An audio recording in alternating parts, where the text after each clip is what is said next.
Never mind. Welcome to the Confusion to Clarity Summit on your way to Unstoppable. And we are truly confused this morning. Apologize, I'm not really one for Zoom. And I'm also watching my thing to bring people in. So, for those of you that don't know me, I am Dorothy Odell, and I'm your MC for today, this morning. And I ask that if you're not speaking, just mute yourself. That would be awesome. And I have the distinct pleasure of introducing our very first speaker. So this lady came to me 3 months ago and said, Dorothy, I want to do a summit. I'm like, Dawn, okay, let's do this. And so here we are this morning. And so, what better way? I know in everything that I'm doing that there is a lot of amazing people that I am connected with. And so, the speakers that I brought on for you today are the creme de la creme of my network. And no pressure to any of you guys, ladies and gentlemen, because you're going to nail it. And we're all here to have a good time.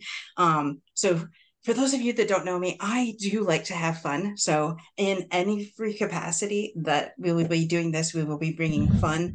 Well, my version of fun, and my version of fun is different from everybody. So, with that, though, I would love to bring to the screen Dawn Hill, and I'm just going to share a little bit about who Dawn is. So, Dawn is a renowned and passionate top trainer in her field, offering a unique perspective fueled by certifications and life experience. Her transformation journey began in 2012, inspiring her to guide others on their own paths of growth. With a consulting degree from Oklahoma State University in 2005, Dawn possesses a solid foundation in understanding human behavior and personal development. She further expanded her expertise to becoming a licensed pastor in Oklahoma in 2014, enhancing her spiritual insight and leadership abilities. Dawn's diverse skill sets includes multiple certifications ranging from massage therapy to emotional release techniques, allowing her to address the holistic well-being of her clients. Guided by strict priorities, Dawn places God first, followed by her loving husband of 32 years. Her deep dedication to family is evident through her 4 children and 7 grandkids. Through her business endeavors, she is committed to empowering others and helping them reach their full potential. Partnering with Dawn Hill guarantees unparalleled growth and abundant blessings. Her expertise, compassion, and spiritual guide will propel you towards success and fulfillment. So, with that, Dawn, the stage is yours.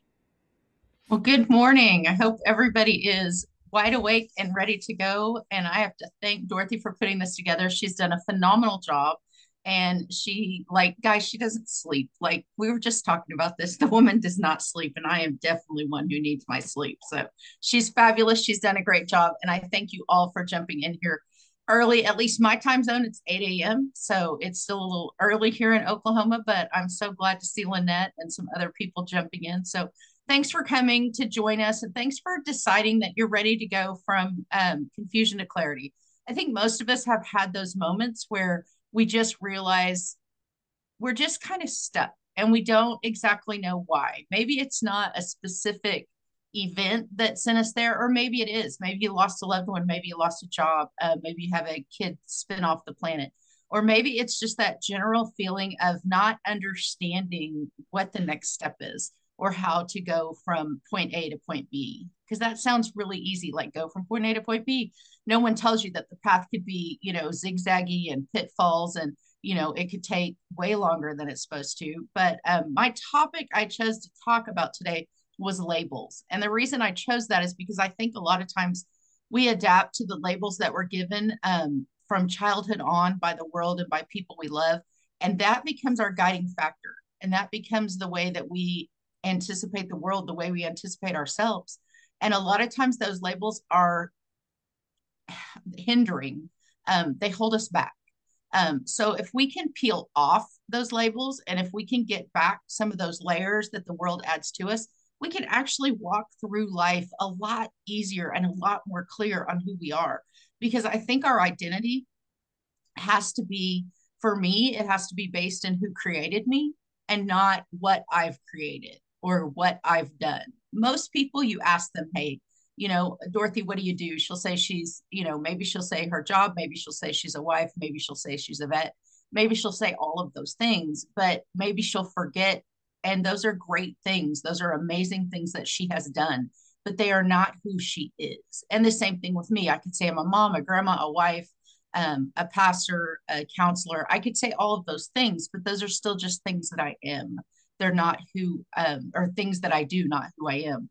So that today is more what I want to talk about. I want to talk about peeling back the labels. I want to talk about getting unstuck from, people getting sticky notes. And I had some on my desk, and I have a 6-year-old grandson, so now they're gone. So I don't know where my labels went, but basically, if you think about a sticky note, and so somebody says, "Oh, you're a nice person," so you stick that label on yourself, and then they say, "Oh," but the next person says, "Oh, you're mean, and you're nasty, and you don't treat people well." And we're talking about this starts happening in kindergarten, first grade, second grade.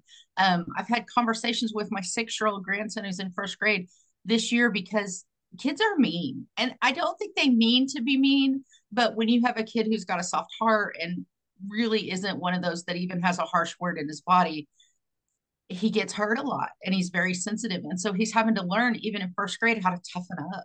And so one of the ways that I think we attract those labels and we find value in them is because, we tell him, "Oh, you're strong, and you're compassionate," and all of those things. And those are good, positive things to tell him.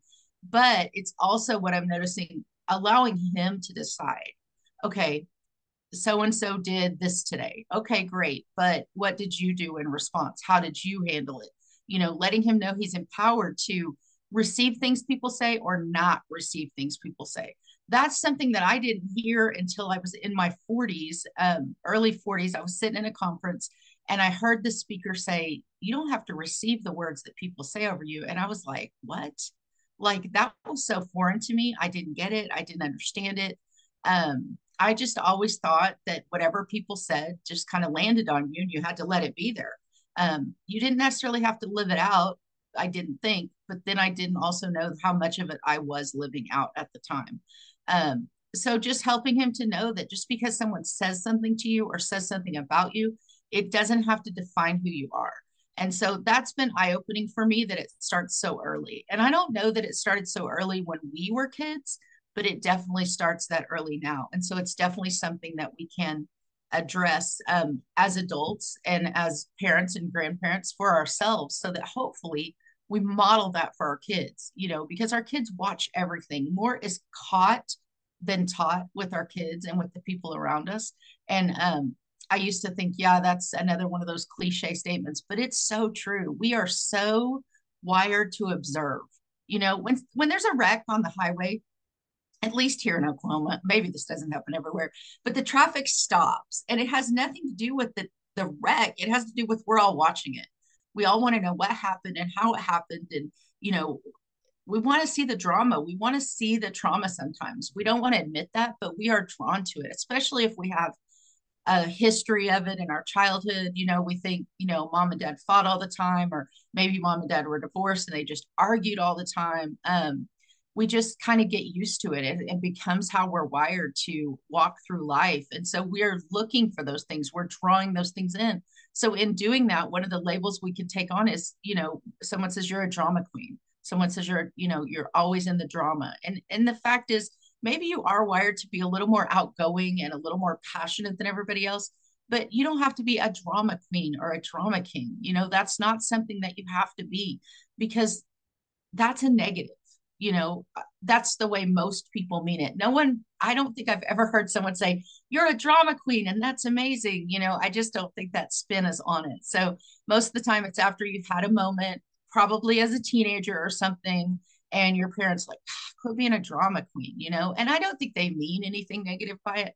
But then that comes that point of, do you receive it or do you reject it? Do you take that in and internalize it and attach that label to yourself and just really hold on to it? And I think a lot of times we do, especially when it's someone important in our life. I mean, if it's our mom or our dad that we're really close to, or if it's our best friend, because as teens, we tend to navigate towards our friends. So we tend to become who they think we should be. And that tends to happen. We go to college maybe to follow in our parents' footsteps, or to be what everybody says you're good at. Maybe you're good at helping people. And so they're like, you should go be a counselor. You should go be a teacher. Maybe it's you've always had this perpetuation for protecting people. And so everybody says, well, your path is naturally to go to the military or whatever. And those are awesome paths and they're awesome careers. But really and truly, we need to be teaching people, I think, at every age, how to discern what they want to do and who they want to be. Because we've become a society of being what everybody else tells us to be. And that's those labels of, just negativity. And I wish I could say a lot of the labels we give ourselves are positive, but they're not. And we talk over ourselves. We give ourselves labels. Like we're probably our worst critic, right? Like if you mess something up or if something goes wrong, I can bet most of us are inside our own heads going, man, I can't believe I did that again. Oh my gosh, here it comes again. Here's this, now it's going to lead to this. And we've created this mountain out of what could have been just a mistake. I used to read this book to my daughter. It was called A Great Big Mistake. It's about how someone's painting a picture and they made a mistake. Well, when you're painting, a mistake is a big deal. I mean, it's not something you could just take the eraser and erase it. Paint is permanent. So the story was all about how they took that mistake and they turned it into a beautiful masterpiece. And so in reading that to her when she's young, she's 32 now, I still remember like thinking to myself when I was reading it, yes, unless it's a happy little mistake. I love that, Catherine. Sometimes life does give us those happy little mistakes. But I remember reading that book to her and really thinking in my own head, wow, I could take my mistakes and turn them into something else because I didn't grow up in a real positive atmosphere. I mean, my mom was amazing and my dad was amazing, but they just didn't parent well together. And they took a lot of stuff out verbally in front of us. And so we got to see the dad bashing and the mom bashing. And, as a kid, you just take it in and you're like, I may not want to be like that. Or maybe you identify with one of them and you become more like that. For my mom, she was codependent. She enabled everyone. So I took on that role very early in life of if mom had to fix everyone, then I have to fix everyone. And I was the oldest and I took care of my brother and my mom had to work because she was single. And so, there's a lot of these memes and TikToks and things going around about Gen Xers, but the truth is we really were kind of left to raise ourselves. And I don't think it was necessarily bad. I don't necessarily think it was bad at all because I learned a lot and we kind of grew up, maybe too quick, maybe not, depending on your point of view, but we knew how to take care of ourselves. We knew how to handle things if there was a problem. And I look at my kids and my grandkids. My kids do because we kind of raised them that way. But I look at a lot of the kids that are that next generation, I guess the Gen Zers, I guess is who they are. And I don't think they have the problem solving skills. I don't think that they have as much as we did. And not every single person, I'm not stereotyping every single person in that age bracket, but they don't have to solve as many problems as we did as kids or as my kids did as kids. They have so much in front of them. Technology can give them labels of, oh, you're a gamer and you're a techie kid, but really and truly, that's just things they do. It's just things they've been raised with. So we have to get past, first of all, telling people who they are based on what they do. I think that is just the biggest thing that I could probably talk about over and over and over because we tend to just grasp on those things that are tangible, those things we can hold on to. And a lot of times the identity we truly need to grasp onto is not so tangible. It's not so easy, whether you are a girl or a boy, male or female, whatever you identify as, that's kind of the basic one. I think that when you're born, you're either told you're a boy or you're a girl. And so that can become an identity because there's these things, I guess you could call them stigmas or stereotypes. When I was growing up, boys did this and girls did this. And I think we've broken a lot of that. And I think that's absolutely wonderful. I think girls can do anything boys can do and boys can do anything girls can do, except maybe have babies. That may be the one thing that we haven't, can't cross reference there. But it's when school, they guided us towards those teacher jobs. Girls were guided towards secretarial positions. I mean, in the 70s and 80s, it was still a thing. You should go into administration. You should be an administration assistant. You should never be a CEO as a woman, And so I think that spurred on a lot of women to go, absolutely not. I'm going to do whatever I want to do. And that led to that, I guess, feminist movement a little bit to where we didn't want to put down men necessarily, but we became those women that were so strong. And I did this in my marriage that without realizing it, I started to degrade my husband. And it wasn't that I didn't love him or I didn't want to take care of him. I just wanted to be different. I wanted to outgrow those stereotypes. I wanted to outgrow the labels. I didn't want to be the secretary. I mean, I was at one point. I didn't want to be the teacher. I wanted to do something different with my life. I wanted to own companies. I wanted to make money. And honestly, if I'd have wrote a report like that in school, the teacher would have looked at me like I had three heads. That just wasn't it. So I learned early on to fit into the labels, because the labels the world gives you are the ones they expect you to rise up to. So that becomes very hindering. Instead of going after my dreams, instead of really seeking after what I wanted to be, I started to fit into everybody else's labels. And I think we just do that, right? I mean, it's just easy. It's just, we don't have to rock the boat. But I think secretly parts of us begin to die, for lack of a better word. We let our dreams die. We let our aspirations die. And all because of a label, all because of a word someone spoke over us. The Bible says the power of life and death are in the word, and that's in Proverbs. And that is so true. And I think the older I get, the more I realize it. And it's usually after I have used my words to tear someone down or have a moment, and I watch their reaction. And I'm like, maybe wanted them to feel bad, but I certainly didn't want them to feel that bad, because some of us with the gift of words, we can use them positively or negatively. And we use them negatively very well, just like we can use them positively very well. So I've had to really learn about myself that I can't just lash out in those moments where just because they piss me off or just because they, didn't do what I wanted them to do, I have to stop. I have to take that 10-second count to 10, as we've all heard, and really think, okay, how can I respond to this well, or do I need to respond to this at all? One of the things that I think I grew up with is everybody was always responding. Nobody took a second to breathe, not my mom, dad, teachers. Everybody just yelled, for lack of a better word, because we were lived in a very loud house in a very loud way. I mean, maybe that was everywhere, but it was definitely where we live. Parents yelled. That's just, no one would have thought two things about a parent yelling at a child in a store.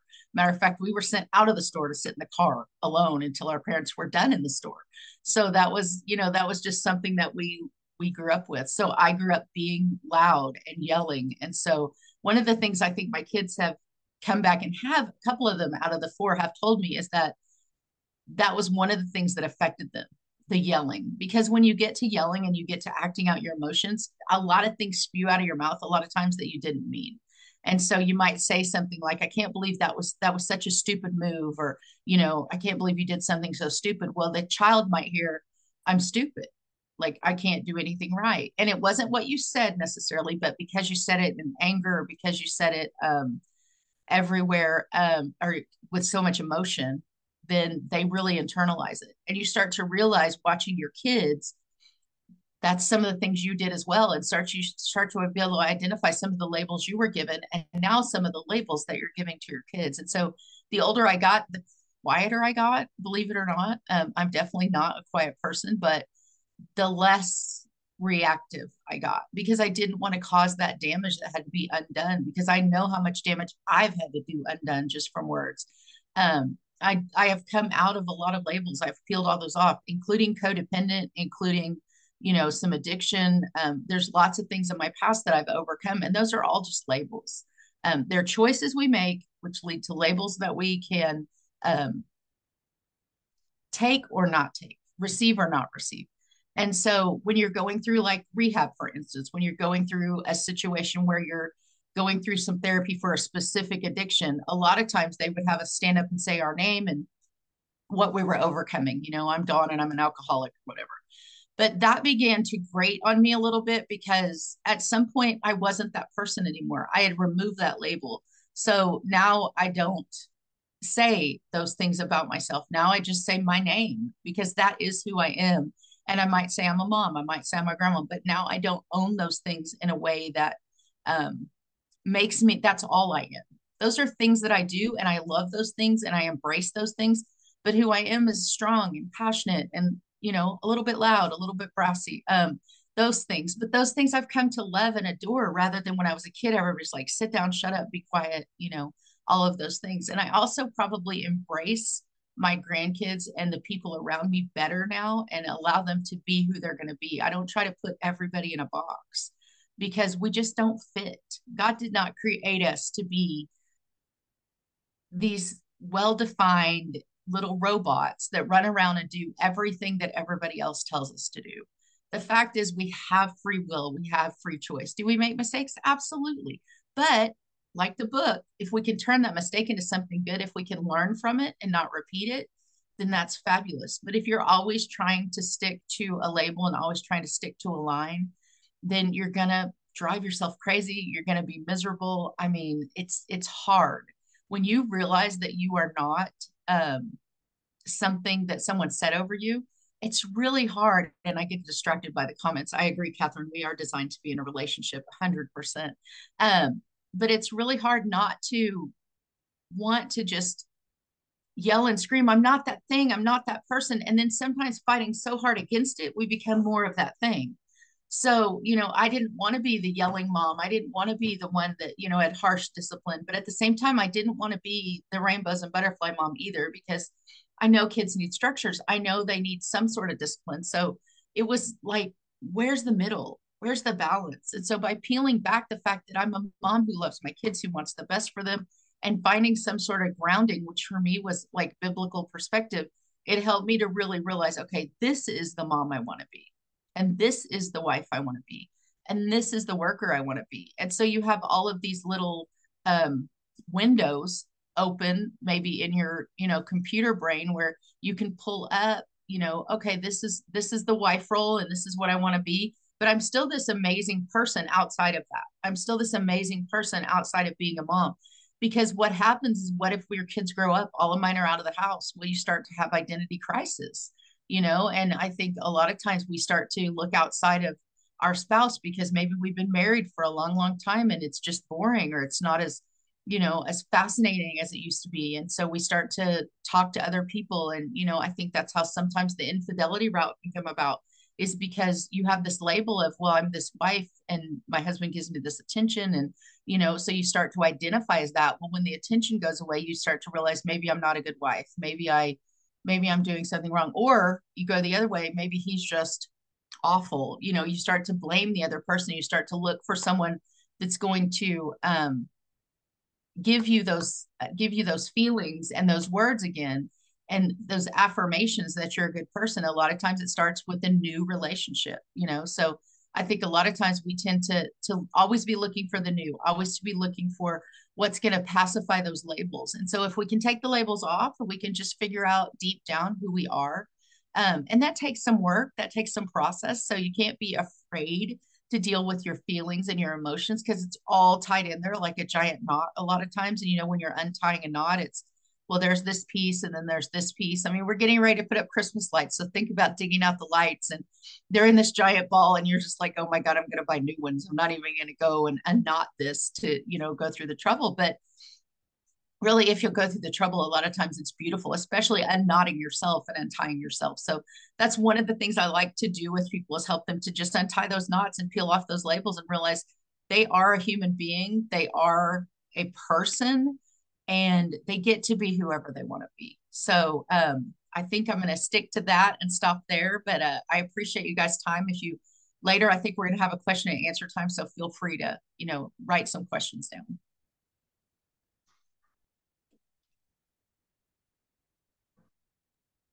Wow, Dawn, that was powerful. Like, holy crap. I got so much in that, and so much, as women, we all, and Drew too, I know, I'm speaking for Drew too, we all put those labels on ourselves and are not conducive. And I love when you said, just because somebody gives you a label doesn't mean you have to wear it and accept it. That was like my wow, you're right. Like, I was slammed in the head with that, because for decades, growing up being bullied and things like that, I believed what those kids said. And, which leads to a whole lot of drama that we don't want. But putting that just because somebody gives you a label doesn't mean you have to accept it. And so I truly love that. And I love the fact that you said, now you use the example, Dawn, I am an alcoholic, but the thing of it is, you're not that, right? You've gone past that, and that's not a label that you need to carry, because you've healed that part of yourself. And just being aware of what could happen and things like that. But you're not that person anymore. I don't know if that was just an example. It doesn't matter. But I love that you said that. Just because you had that doesn't mean that that's who you are. It's not your identity. I had a friend that has metastatic cancer, and she says, no, my body has cancer. I do not have cancer.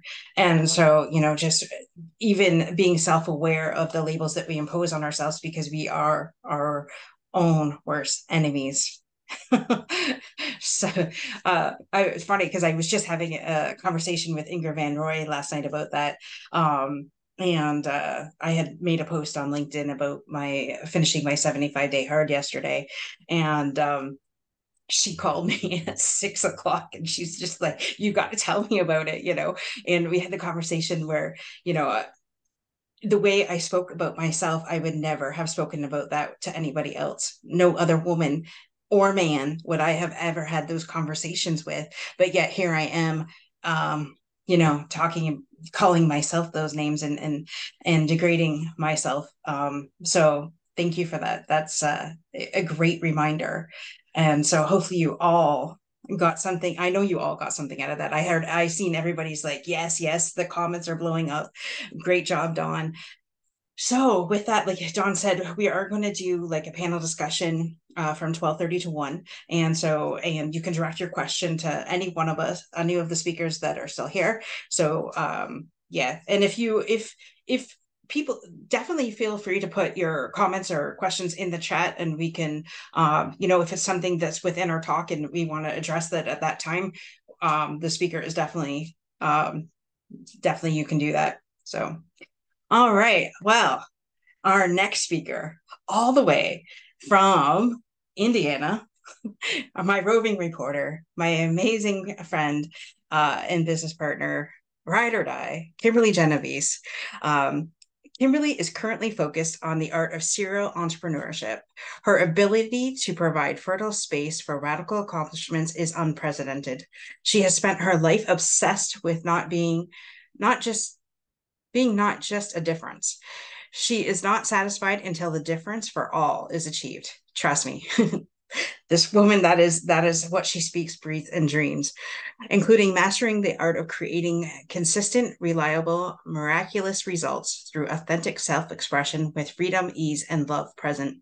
And every new company she established, she is committed to being the gateway for the highest valuing for others' self-expression. Her endless strive for everyone to have it all includes her awe-inspiring goal to create a radically financial freedom globally by 2050.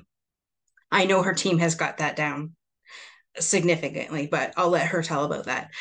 She is a team management and leadership program classroom leader at Landmark Worldwide. She leads Chicago, Illinois classrooms inside this groundbreaking technology. She has assisted hundreds of entrepreneurs over the last few years. She was one of the first certified One Thing instructors, leading seminars, workshops, and offering training with the innovative tools provided by the critically acclaimed Process Center by Gary Keller, the founder of Keller Williams Realty. Inside her 30-plus year real estate career, she has completed thousands of real estate transactions in every arena and wearing almost every single available hat. She has blazed uncharted trails and many economics over the last 4 decades, including the 2008 financial crisis. At the age of 20, she was supported by Pretzel and Stouffer and became a paralegal in Chicago, Illinois, at the Fields Consumption, and graduating in a paralegal pilot program at Roosevelt University that paved the way for paralegals. Kimberly has been married to her rock and love of her life, Steve Genovese. Sorry, it cut it off. I am so sorry about that. They've been married for 30 years, 31 years though. I do know that. And They'll they be reside 32 in February. Yes, 32 in you got February. that. You got that right. 32. So welcome to the stage, Kimberly. The stage is yours. Thanks. And it's good that it cut off, because if there was, I was like, what? This is way too long. because that was there for me. And but thanks, Dorothy, because I'm present too, and of course in your amazing clearing and providing clarity for all of us today, right? Of how much I've accomplished in my first 58 years of living, which is not usually the case, right? I'm just always so looking at the gap of what I haven't done, and not slowing down to see what's actually been accomplished. So thank you for all of that. It is beyond a privilege and an honor to be here, and I can tend to get emotional. And I had a very emotional start to the day, and I'm very clear that was, see, there's going to be a lot of clarity in this space today, that was divine and perfect. And so with that in the background, I tend to love being a space for interaction. And so in looking to see how I could best support this opportunity today, my focus today is source. Okay, so being at the source of what's sourcing you, and having this be an interactive 30 minutes. So I'd love to hear, I want you to, I'm requesting that you look to see, first and foremost, I'm a woman of faith. I do choose Jesus as my guide, as my source. And I'm going to be really clear in this particular space that I'm asking you to look for you. What's your source? And help you locate your source. And Dawn, again, it's like you were the perfect person to go first, the break of dawn, the sunrise in the space.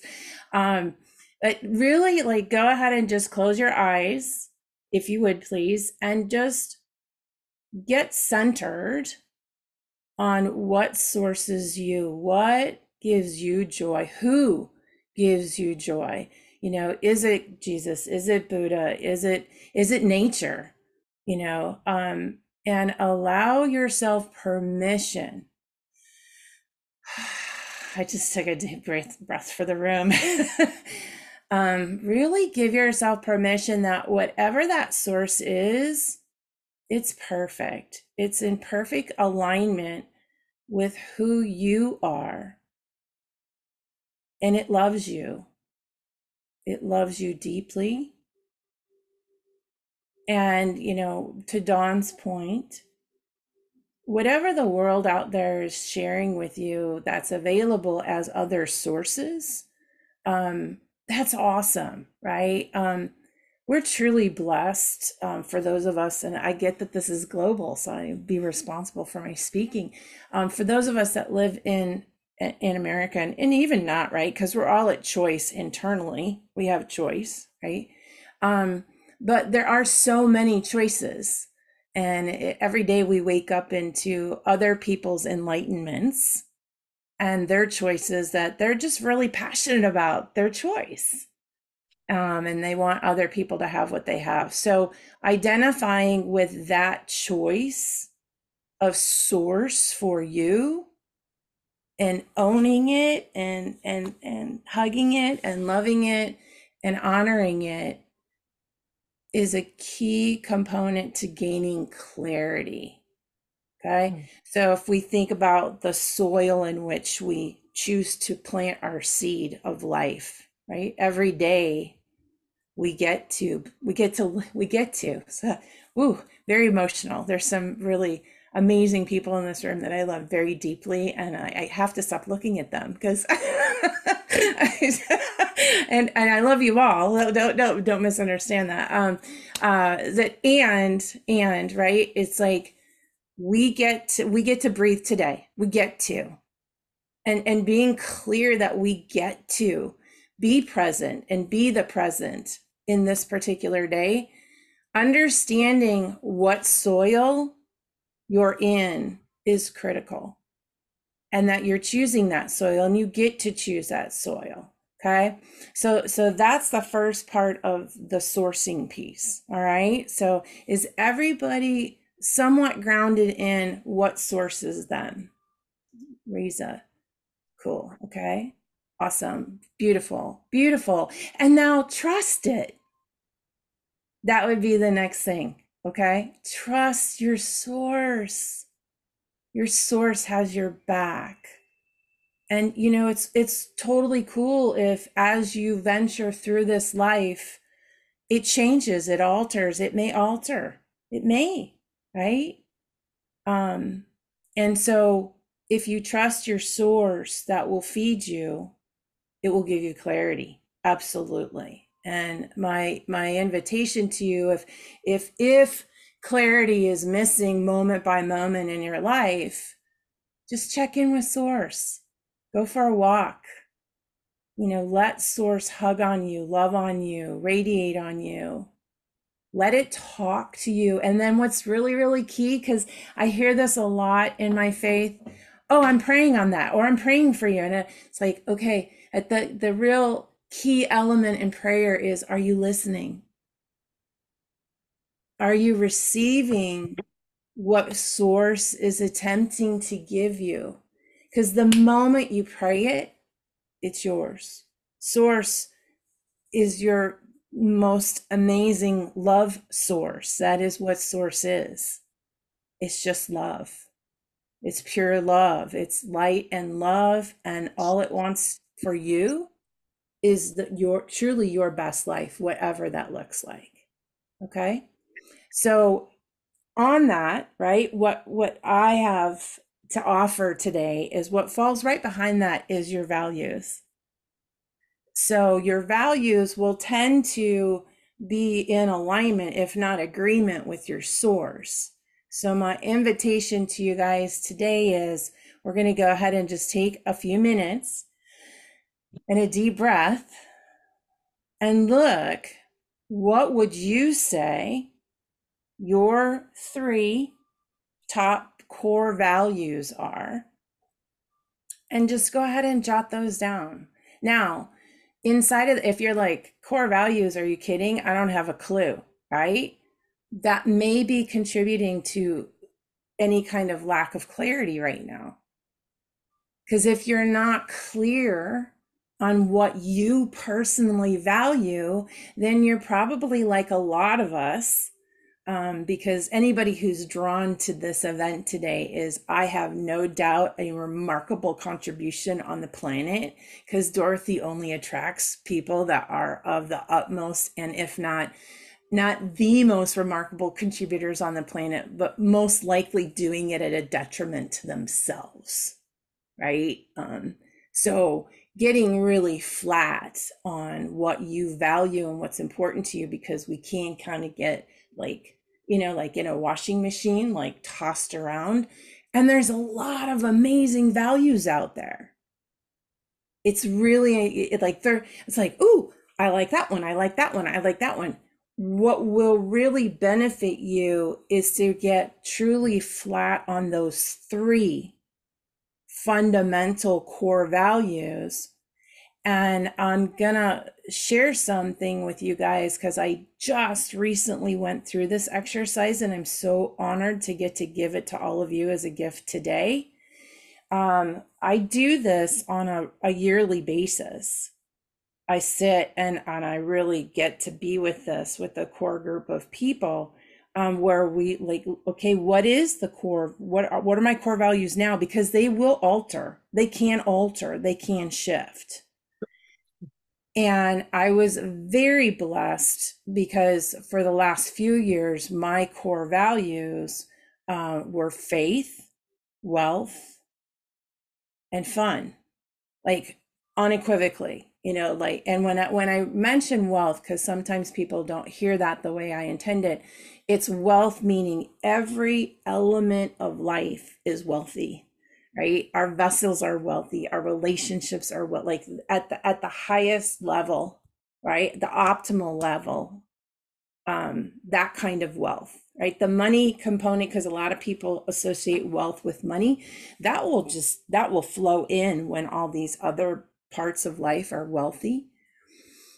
Just recently in doing the exercise, what was so freaking awesome that I'm thrilled to give you guys today is the person who was walking us through facilitating the exercise this year, offered up that those of us that have had core values for a, like hold steadfast to them, like for example, my faith, my faith in 58 years has been an absolute like predominant core value. I actually got that I could let it go as a value and get it's just who I am. And I got to go shopping on the value list newly and receive that, you know what, maybe that's not a value, maybe that's just who I am. And when opened up newly, that was completely unexposed to me is what my true core value as human, at least in my experience right now of life, is altruism, which is a completely different value than faith. Faith is an offshoot of altruism, right? So right now, I'd love for you guys to just go ahead and take a few minutes. Dorothy, I don't know if you have access to a timer. If not, I will. But I'm gonna do you good? Okay. Let's go ahead and take 3 minutes and 33 seconds. I can't help myself. I'm a big angel lady. Love the angels. But just go ahead and be with, what are your 3 core values right now? What are you just present to right now for you that are your guiding lights?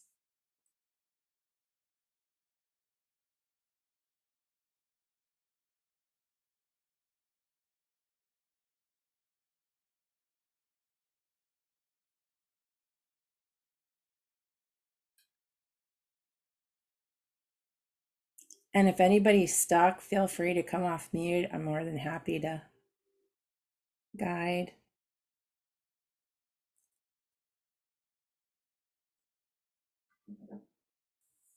Haven't been watching the chat. It's kind of like all over the place.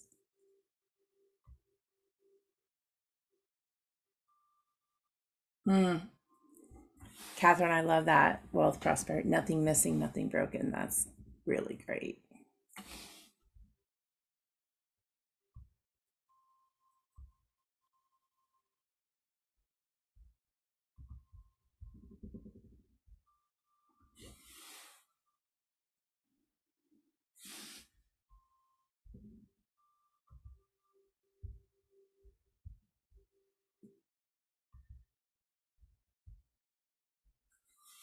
How are we doing, Dorothy?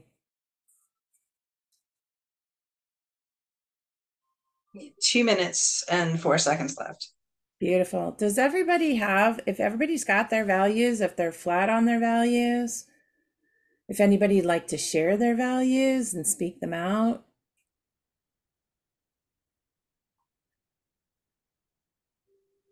Dawn, you're on mute if you're sucking. She's eating. Oh, she's She's nourishing sorry. her vessel. Yeah. Sorry. That's accurate. She is eating. Yeah. Catherine, great question. What you want to do, ideally, you really do want to have it at 3. Again, this is in the world of having simplicity and clarity. And I really appreciate that you put that in the space. So if you could look to see what are the 3 that would include the other 3. So I'm very much about you get to have it all. Is there a way for you, Catherine, to see what are the 3 that include the 6?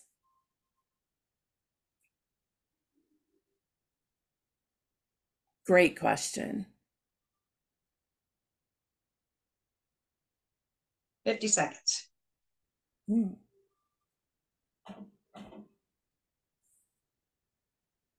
Thank you for sharing, Drew. And Drew, does that help give you, like every day, does that help give you clarity in the choices that you make and what's in front of you? It's interesting you mentioned that because these just came up with my business coach just a few days ago. And I had very simple core values like courage, wisdom, all that kind of stuff. And he asked me to suggested that I write them in a way that I stand out. or from the competition from other people. So try to put it in, put it into a story and scale it back to 3 sticky words that stick in people's heads. So this is a week old, and but it's stuff I've been living by for a long time, but ignoring, So Yes. quite interesting. I'm revisiting who I really am. Isn't it great? It's so great. It is. Yep. It almost feels like a shower, doesn't it? A cold shower wakes me up. Yeah. Yeah, definitely. Beautiful. Beautiful. Really great. Okay, wonderful. And Dorothy, are we at time? Beautiful. Okay, so now that we're present to what sources us, who or what sources us, our values. The next thing we want to do, which was a perfect segue, Drew, clean house. Clean house. Like, I don't know y'all, but every time I spring clean or, whatever it is, the rejuvenation that it creates, the clearing that it creates, the clarity that it creates, and where you want to be cleaning house is, and I love, Dawn, that you were introducing a lot of, I think you said cliches, right? They're tried and true in many ways, right? And so what I like to set people up with today is just think garbage in, garbage out. Okay. And so to keep clarity and keep that flow coming from your source, what you want to be looking at in sourcing then is to do an inventory on a regular basis, and to really be present. And Dawn, again, it was so perfect. You started us with labels. You in the world of keeping clarity and keeping consistency, what are most importantly, the thoughts and the feelings that are flushing through your vessel, right? Your being, and check in. Right. And I personally recommend checking in at least 3 times a day. And if you're like, are you freaking kidding me? That's never going to happen. Hey, once a day. And then you're still saying, hey, that's not going to happen. Once a week. It doesn't matter where you start. It is though, to be present to being present, that if you're not putting in pureness connected to your source, there's a really good chance for confusion to start to come to play with you in what you're creating in the world. Okay. So in that regard, first and foremost, really start within and get clear within. Like I was speaking to is like, what are my thoughts and feelings? If the thoughts and feelings are not supportive, and to be very clear, again, your thought and feeling may be, I'm angry and I'm upset. I'm not saying that's a bad thought, right? Like, it's honor whatever is that. That's not the kind of garbage I'm talking about. I'm really speaking more to what Dawn was speaking to, right? Is, are you labeling your thoughts and feelings in such a way that's going to add to a disempowered, execution of this given day, or what's in front of you, or supporting and creating confusion about your intentions and what you're out to create out into the world. Once you've had a chance to go in, then you really want to look around you. You want to be present to your environment, and your environment is everything, right? It is your space, your physical space. It's the humans that you put around you.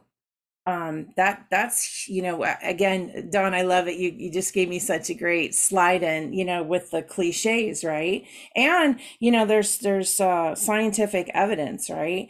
Those people that you let in closest to you, the 4 or 5, whoever, right? But really being responsible that the ones that you're letting in, to speak over you and be with you, they're important.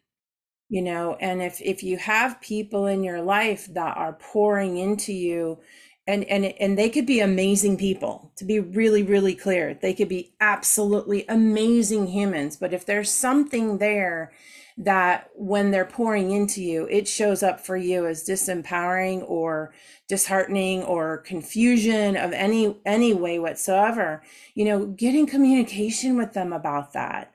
Sometimes, and chances are, that's not what they're actually putting down.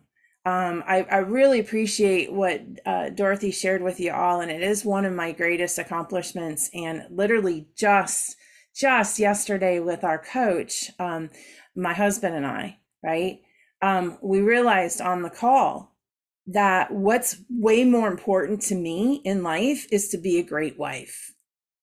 To be able to finish this life knowing I nailed it as a wife. All my businesses, all my God missions, that's number one.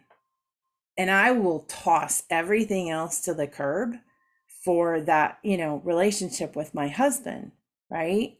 So, and there's times when we pour garbage into each other. Okay. So to be really clear, I'm not recommending to anyone start kicking people to the curb. That's not what I'm saying at all.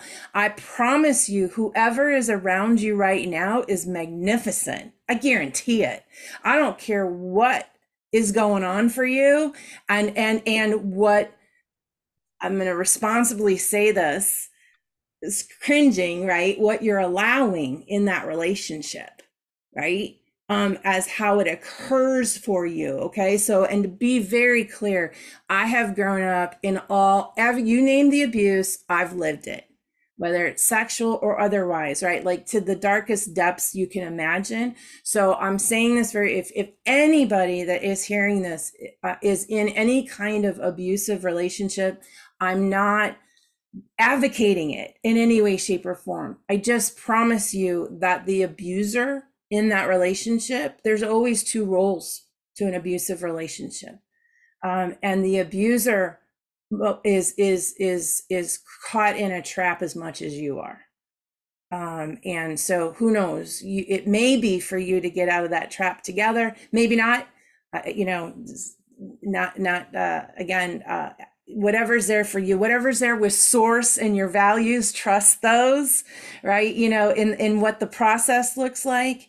And what I'm speaking to on the garbage in, garbage out to really bring clarity to this in this moment is be responsible for what you're pouring into yourself.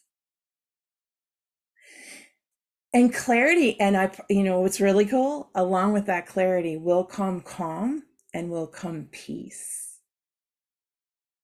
And the gift that we get to be, as I see it, as spirits in a human vessel getting to have a human experience, peace. When we're at peace, all is well. And there you go. Dorothy, back to you. Wow. As always, I knew that Kimberly would deliver. That was such rich content. Thank you so much for sharing that. And,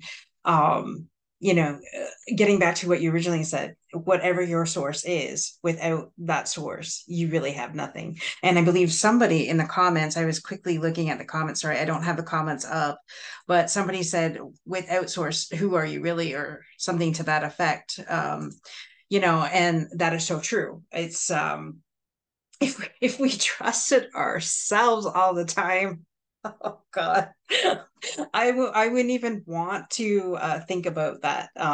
Let's just say over the decades that I've been alive and on this earth, if I trusted myself in everything and putting myself first before God, then I'd be in a lot worse trouble than I am now. And that's why I surround myself with people like Kimberly and Dawn and Jen, because Jen and Kimberly are like my inner circle. And so they're kind of like my filter. Kimberly, especially lately, has been like my filter. So it's funny when you were talking about your spouse. Yes, God love them. They're amazing people. We married amazing guys. And as women who are powerhouses, sometimes we forget that we have to just really tone it down a bit. for certain things. I'm like, be who you are. But if I had no filter, I know that I could crush my husband, and that's not what I wanted.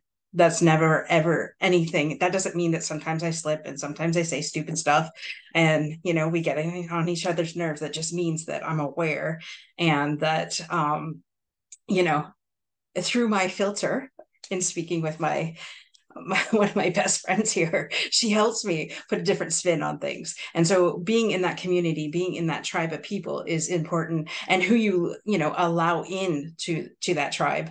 I think Dawn or somebody in the comments had put, it's very important to who you allow in. And even Kimberly spoke of this, because without that, like, if you just trusted anybody, some of the things that has happened this year, if I would have just trusted anybody with that information, I mean, things would have been a lot different than where they're at today. So trusting the right source in all things is very important. So thank you, Kimberly. Oh, all righty. So I'm getting excited here. How about you all? Are everybody good still? Everybody, I don't see any eyes glossed over yet.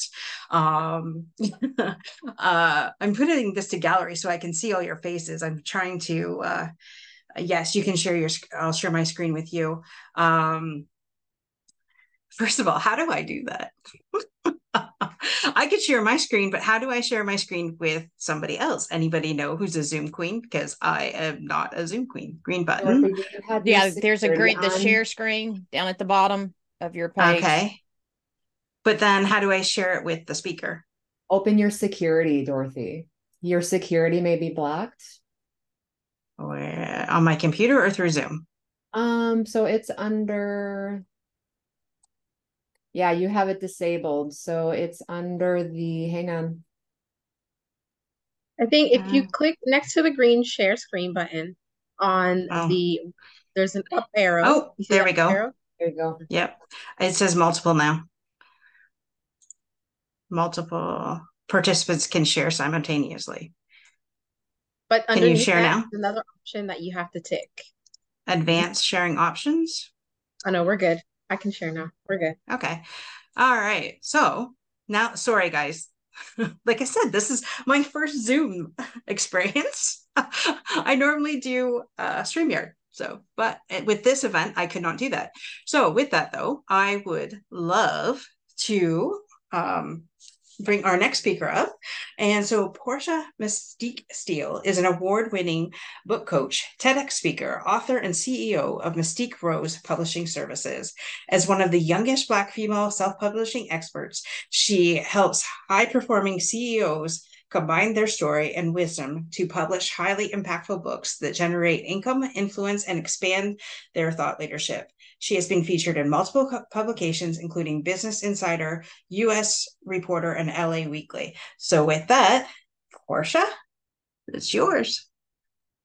Thank you. Hi, everybody. I love seeing everybody's faces. I know we got some people whose cameras are off. It's okay. I see your name, and that is awesome, too. I hope you guys are feeling good. I just want to say kudos to you for being here. It's a Saturday. We really could have been anywhere. We did not have to be in this space. But whether you're here to really gain that clarity, come out of your confusion, or if you're here to just, you don't know why you're here, right? You're like, listen, this came up on my feed and I just want to learn some stuff. I want to say that you are in the right place. Now, it's important for me to tell you all something very crucial. So before I begin, I want you to understand something about me so that you'll be able to receive the information that I give you. First and foremost, integrity is everything to me. And I say everything like in all caps, everything. So everything that I'm sharing with you is coming from a place of authenticity and full truth. I'm not hiding anything. I'm not mincing my words. I'm not mixing it up. Because in order for us to get to clarity, we have to start with honesty. And that's what this is about. Now, unstoppable is the word that's going to be ringing in our ears all day. Unstoppable. And I want to tell you how your story can help you become truly unstoppable. Are you guys ready for that? What does that sound like to you? Give me some thumbs up or some fire emojis in the chat. Fire emojis is my favorite, okay? So I'm always just going to say that. Fire emojis in the chat. I want to know if you guys are ready to do that. All right, I'm going to present, because visuals just make it stick, right? All right, let's get into it. How your story can make you fully and truly unstoppable. Now, before I tell you how that works, right, how your story makes that happen, I think first we have to define what unstoppable means. Now, in truth, it's going to mean something different for everybody. So how I define unstoppable is going to be different from the way that you define it. However, through my research and my number of conversations that I have with amazing people all around the world, I've decided to come up with 3 of the most, let's say, interesting and perhaps correct definition of unstoppable. So what is being unstoppable? First and foremost, I realize that it's being fully self-expressed. This is really important. When you find yourself in a space where you cannot fully express yourself, you can't say the things you want to say, you can't do the things that you want to do, whether it's in a relationship or at a job or just in your daily lives. Not having full self-expression stops you, and thus you aren't unstoppable. So being fully self-expressed is being unstoppable. Number 2, being free to invent possibility. This is massive. See, the most powerful people in the world have this very refined skill of inventing new possibilities and then living inside those possibilities. So what does that look like? What does it look like to invent a new possibility? It isn't just to imagine it, say, hey, there's a thing that I want to do. I'm gonna climb Mount Fiji. I don't know if white people count. Is it Fiji? I don't think I was called. I'm just coming up with names. Mount Everest. Let's go with that. I'm going to climb Mount Everest. And yeah, it's just going to be a thing that happens. And you consider that a possibility. I don't mean possibility in that sense. I mean possibility as in something that you can do right now. Something that is not currently real, but can be real for you right now. Not a someday in the future thing, but a right now thing. And when you are free to invent those right now things, that means you're being unstoppable. And then finally, being able to overcome any obstacle. Now, this is the definition that almost everybody agrees on. When you have obstacles in front of you, and if you can overcome them, voila, you're unstoppable, right? That obstacle in front of your face did not stop you. You just, boom, bounced right over it and you kept it moving. That is what being unstoppable is all about. So I want to know, I want you guys to put in the chat right now, either 1, 2, or 3, which of these versions of being unstoppable resonates with you the most? I'm going to pull up the chat and see what we got. Okay. Dawn says 3, being able to overcome any obstacle. That resonates with you the most. Miranda says 3. Stephanie says 3. I love that. Dorothy says 3. Kimberly says 3. Drew says 1. Drew, is me and you, buddy. I'm right there with that. For me, it's being fully self-expressive. But that's awesome. So that's great. Allie too. She says 1. Listen, if Allie is fully self-expressed, she can be herself in any place at any time, no matter who is around. She is unstoppable. I love it. So it's good that we have one of these definitions that resonate with us. Perfect. Now, I want you to know that every story has 3 superpowers. 3 superpowers. Now, the reason why we need to tell this is because it's important to understand that in order for you to be unstoppable, you have to be able to unlock your story. Now, I know that's a buzzword. People say it all the time, unlock your story. Portia, what does that mean? It can mean a million different things, but how I mean it is that when you have a story inside of you that you would like to express in multiple different ways, you have the option to find it inside of you or either in your past and completely unlock it. But in order to do that, you have to understand the 3 superpowers of your story. So before I reveal them, I want to play a little game, okay? If you had to name one superpower that a story has, what do you think it would be? Go ahead, I'm quizzing you guys. I know. I see, I'm putting you on the spot, man. I gotta do it. I gotta do it. I see Jen. She's like, I'm thinking. Go ahead, Jen. You got this. I see you. Okay. Dawn says relatability. Oh, Catherine, I missed your message. I love the idea that you can't accidentally climb Mount Everest. No, no, you can't. Don says faith, building wealth in all areas, fun, joy. Okay, that's your superpower of your story. I love it. I love it. What other superpower does a story have? Encouragement. Ooh, that's a good one, Catherine. I should have wrote that down. I didn't. It's not one of the three. But listen, you're better at this than I am. So I love that. Encouragement. Awesome. Emotional connection. I knew Jen was going to get it. I could tell. I could see it in your face. I was like, she's going to get this one. All right, let's jump into it. What are the 3 superpowers of your story? Number 1, immortality. Oh, I know that sounds a little crazy, but just hear me out.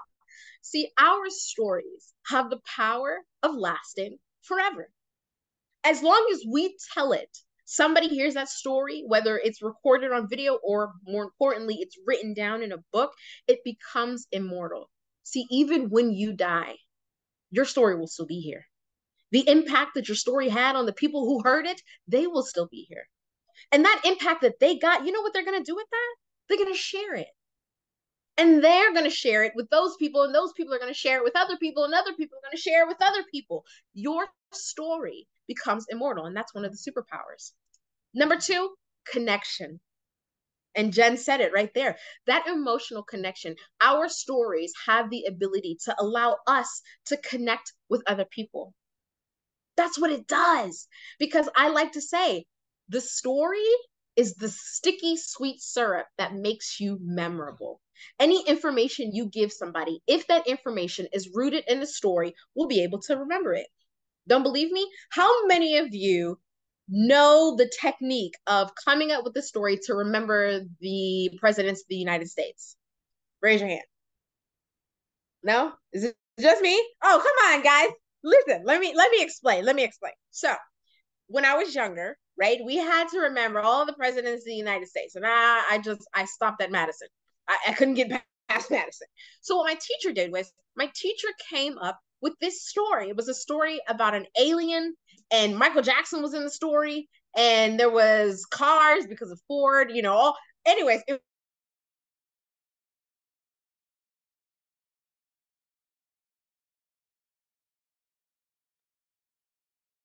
I'm sure she'll be back. She is actually not in the United States. She's actually in Nigeria, I believe. So maybe there's some uh connection issues here.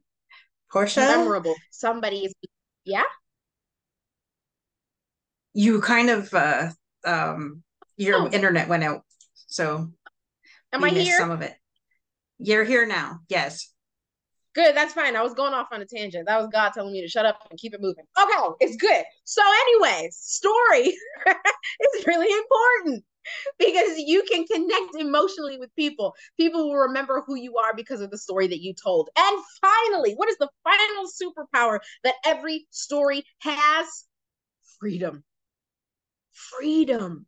When I talk about unlocking your story, I am talking about freedom. See, when you have that story, these stories that are usually trapped inside of us, we don't talk about it. We keep it buried. We try to hide it. We keep it hidden. We are removing our ability to be free. When you finally find that story and you share it with whoever is lucky enough to hear it, you have freed yourself. You have unlocked yourself from whatever shackle you were previously chained to. So I want you to take a good look at this. If you can, take a screenshot, right? Pull up your phone, just snap a picture of this. 3 superpowers of your story: immortality, connection, and freedom. When you have all 3 of these things, you have an impactful story that can take you anywhere and can do anything. And most importantly, it can do anything for the people who are the recipient of that story. So we have what it means to be unstoppable, and we have the 3 superpowers of your story. So what happens when you combine these things? Let's jump right into it. Oh, but really quick, let me go these chats, okay? Catherine says stories create connections from one heart to another, and that connection is the foundation for changing the world. I'm freaking out because that was like the best definition ever. Let me just screenshot of that because That boom is awesome. Catherine, I hope I have your permission to use that on my LinkedIn because that is amazing. Yes. You. That is incredible. All right. So when you combine the three superpowers of your story and you use it to become unstoppable, let's see what that looks like. What does it look like to finally unlock your story? Number one, you have to find the problem.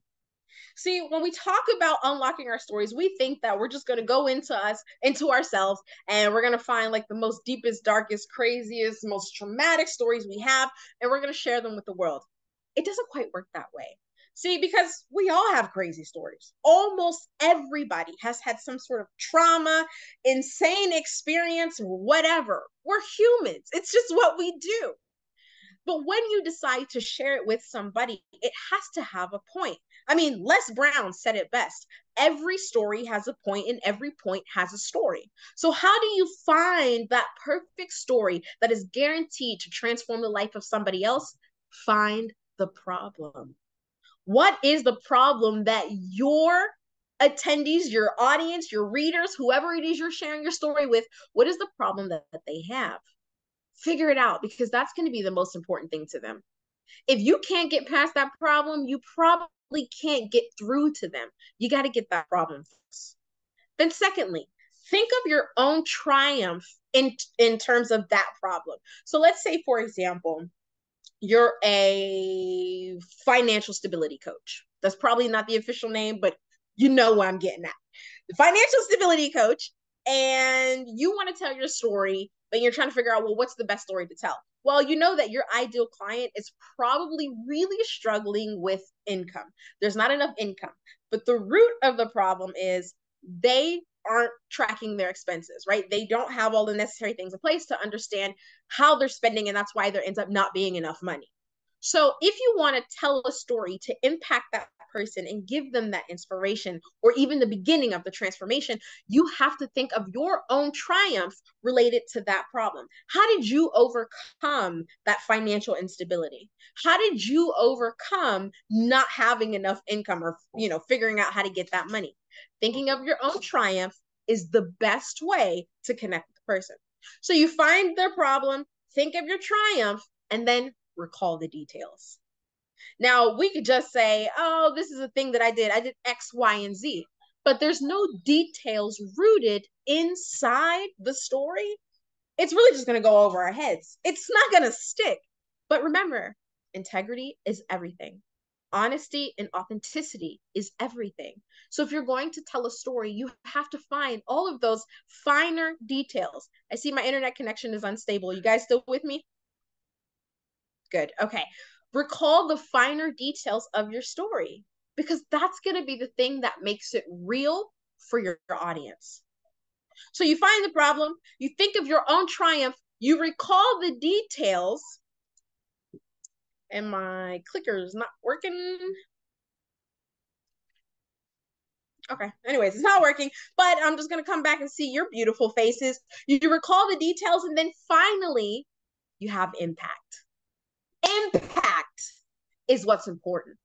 See, because if we just hear your story, that's great. We're going to go back to our lives and say, oh my gosh, Dorothy had this amazing story. It was great. Bye. Okay, Dorothy's awesome. I'm just going to go on with my life.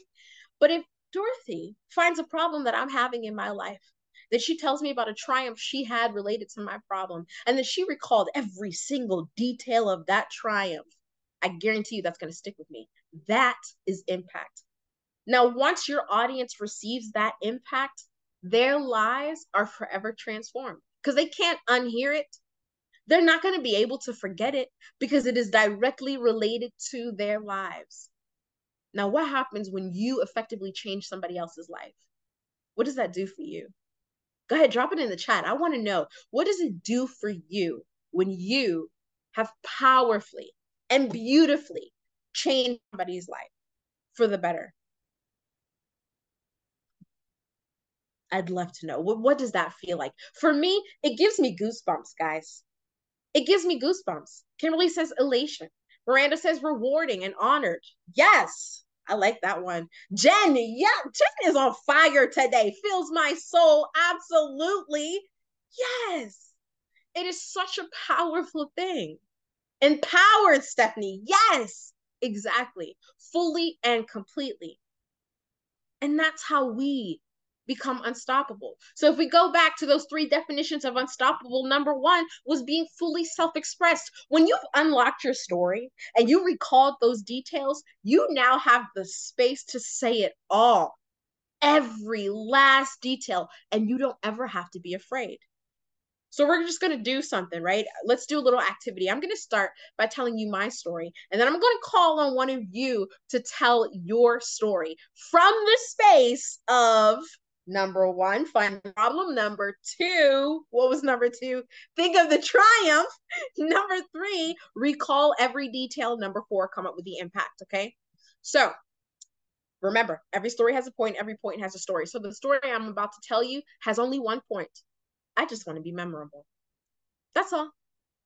I just want you to remember me. So you heard Dorothy go through my entire list of what I've done, right? Those are my credentials. Screw the credentials. That does not tell you anything about me. Let me tell you about me. Portia Mystique Steele, that's my name. Born and raised in Pittsburgh, Pennsylvania. But guess where I currently am right now? I'm in Nigeria. How did I get to Nigeria? Well, I grew up in a very oppressive household. I wasn't allowed to go to college. I wasn't allowed to get a job. I wasn't allowed to date. I wasn't allowed online without supervision. And that was from age 16 to 26. I'm 31 years old right now. At 26, my sister, my older sister, who experienced the same oppression, and we both were going through the sexual abuse at the hands of our father, and the physical abuse for her, I wasn't physically abused, and the emotional abuse. She said, Portia, enough is enough. I can't take it anymore. Well, in that time, as I was trying to find myself, it was really hard living in that environment. I just wanted something, right? I needed more. So I used to sneak online. Yeah, I was 22 years old. I don't care. I still had to sneak online and find something. Well, I became obsessed with books because they taught me about the world that I was being kept from. But these books were unpublished. I didn't want to read the published books, number 1, because I didn't have the money. I couldn't buy new books. So what did I do? I went to Goodreads and Wattpad. You guys know those websites where writers just post their stories, and they were incredible. But see, I grew up always being called the grammar police, and unpublished works are riddled with errors. I could not get through a single manuscript without losing my whole mind. And I said, listen, I reached out to the authors and I said, please, listen, I'm bored. I don't have anything else to do. Can I edit this for you? And they said, yes. So I started editing their works for free. And then I realized, holy crap, I can make a ton of money off of this. I mean, I can't get a bank account because technically I don't exist. So in the middle of the night, I call up Chase Bank and I said, hey, can I open up a bank account? They said, no, you don't have a credit history. You can't prove that you exist. You can't even send us a piece of mail that has your name on it. So no, you can't open a bank account. I said, forget you. I don't care. Guess what? PayPal will take me. So I created a PayPal account. Then I went and created an Upwork account and I became a freelance editor. In that first year, I had earned $14,000 just sitting in my PayPal account. Wasn't going anywhere. Now, what does a young woman do when she's sneaking online? She finds love. That's what I did. I ended up on one of these weird little dating sites. I don't know what was happening. And I saw this guy jump into my DMs. He was from Nigeria. And I said, listen, I'm deleting this account, but here's my email. Let's chat. So we chatted. 5 years go by and I am madly in love with this guy, but no one knew. It was a complete secret. Fast forward to 2019 when my sister said enough was enough. She told me that if we didn't leave, she was going to take her own life because she felt like she had no other choice. And I said, say less. Listen, I got a man on the outside and I got 14 grand in the PayPal account. Let's go. So we packed our bags. On July 11th, 2019, we snuck out of the house at 3 o'clock in the morning and we never looked back. She ended up staying with a friend that was close by. And me, I bought a business class ticket to Nigeria. Never been on a plane before, so that was the best experience of my whole life. I came to Nigeria to see this guy that I was dating online for 5 years, and you know what happened? The day I arrived, he proposed to me. I said yes. We got married 3 months later, and I never left. So here I am, living my best life, still overcoming the trauma that I had experienced at home, but being fully self-expressive, being able to tell my story on any stage at any given moment, being able to be free and invent new possibilities for myself, and being able to overcome any obstacle. So to me, I am fully unstoppable. And my question to you is, are you? That's my story. Now, let's see how much time we have left. We got a couple minutes. I want to hear somebody else's story. So just raise your electronic hand if you would like to tell your story. Catherine, I see you shaking your head, but I really want to call on you. Anybody want to tell their story? Remember, I tell you, after hearing your story, I don't want to follow that. I mean, just that one line, got a man on the outside and 14 grand in PayPal. That's awesome. I love that. Thank you. Okay, that's what we call in Pittsburgh a touchdown moment. Yes. Home with the Steelers, baby. Home with the Steelers.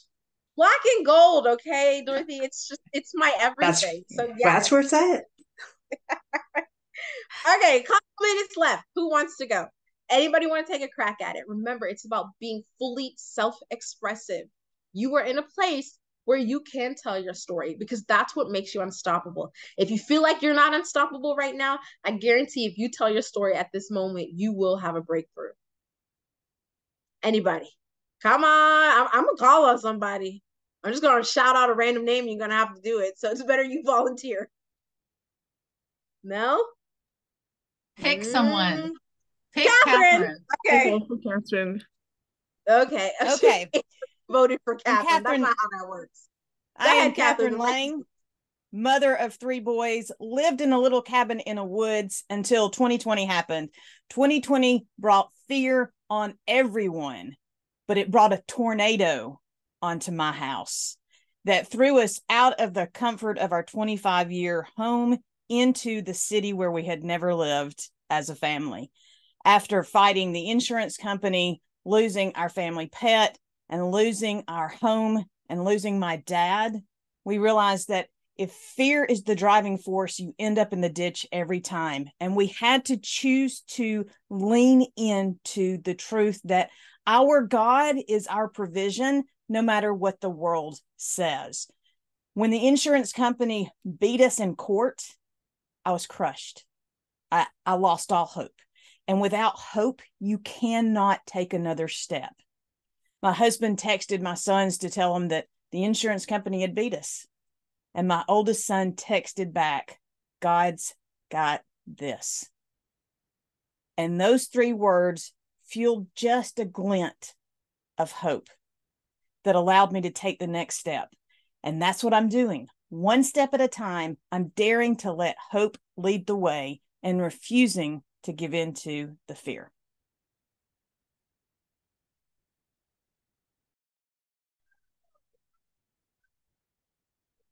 That was amazing. Catherine, let me tell you a little something about that story. You told it in a way that allowed me to envision almost every part of it. So I saw the tornado. I saw you guys in the courtroom. I saw you holding the phone, seeing the text message.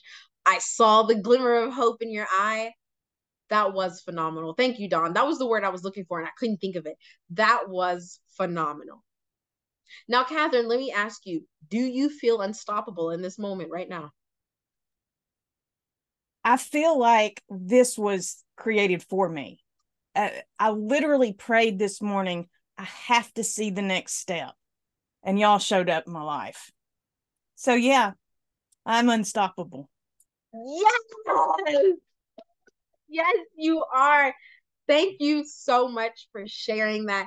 I want to remind each and every one of you that as long as you tell your story, no matter who's around, you will become unstoppable if 3 things. Number 1, you are fully self-expressed. Number 2, you are inventing new possibilities. And number 3, you are overcoming any obstacle in front of you. And if that obstacle is having the courage to tell your story, you definitely overcome it. Never shy away from the truth that is your past. It's your past for a reason, and it belongs to you. And you have the right to share it with whomever you want to.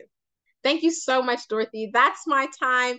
Thank you, Rachel and Karen, Kimberly, Jen, Catherine, Dawn, Kat, Drew, Inger, Crystal, Allie, Miranda, Stephanie, and Vicky. I appreciate all of you. Dorothy, back to you. Wow, is all I have to say. Like, when Catherine was sharing her story, I got the glory bumps from head to toe. And your energy, Portia, is like phenomenal, off the freaking charts. I can see why you're the storyteller, and I can see why, people come to you to be able to share their stories, because I mean, the whole time you had everybody captivated. No wonder why she's a TEDx talker, right, guys? Ladies and gentlemen. Like, unbelievable. You brought the fire. So definitely. Funny, I didn't see that, and Drew said Portia brought the fire. So there we go. Absolutely, 100%. Thank you so much. All the way from Nigeria. Thank you so much for sharing your love, your fire, your passion.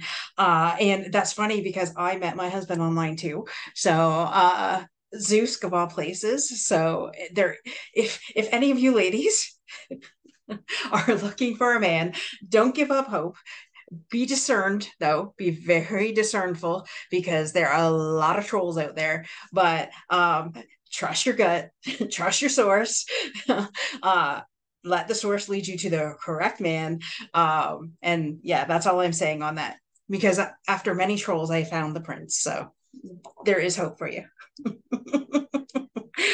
Wow, so powerful. Thank you again so much, Portia. So our next speaker, all the way from Mississauga or Toronto, Ontario, Ingor van Rooi is recognized as the community connection catalyst. She is passionate about serving others and helping them to succeed in life. Known as a storyteller and powerful connector, Ingor uses storytelling to share her thoughts on many topics and highlights inspiring change makers, aiding others to connect with people and resources to help them flourish. As the CEO and founder of We Got This, admin, an executive administrating, consulting, and business coaching firm, Ingor has coached various individuals and businesses to understand the power of community, get clear on their branding, and connect with others like them. She has also coached others to establish their own business and help them start serving clients in a safe space through her company. Ingor is an author and competent speaker and has appeared on various podcasts and shows on various platforms, including her own YouTube channel called Inspiration from Ingor, through which she strives to inspire others to have their best life.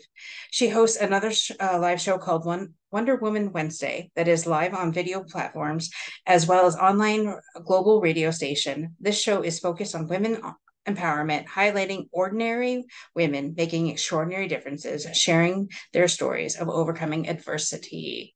So with that, Ingor, the stage is yours. Thank you, Dorothy. And I have to say, I was like looking for the exit when I was listening to Portia speaking, because that is a hard act to follow. One thing that I can say is I am originally from South Africa, so we have the African roots there. And I also met my husband online. But before we go any further, Dorothy, I'm going to share my screen. So can you guys see my screen? Like, what do you see actually? Can somebody unmute and let me know? I see the Once Upon a Time. Okay. So I'm gonna start by telling you a story. Before we do that, actually, let me just stop the share 1 second. I want to tell you a story, and I'd like to invite you all to turn off your camera. I'm going to do the same because I don't want you to be distracted by anything or anyone. And I want to tell you a little bit of a story just quickly, because that is what I love, story time. Ever since I was a little girl and I was able to dive into stories just to escape life a little bit. So, ladies and gentlemen, allow me to whisk you away into the narrative of Alex, an entrepreneur whose journey from confusion to clarity on LinkedIn is not just a tale, but a blueprint for your own success. Picture Alex, passionate about her business, but lost in the digital expanse of LinkedIn, seeking direction and guidance. Alex, much like many of us, grappled with the challenge of translating her business prowess into a thriving online presence. The sheer enormity of LinkedIn left her bewildered, prompting her to seek assistance. In this crucial chapter, Alex and I embarked on a coaching journey.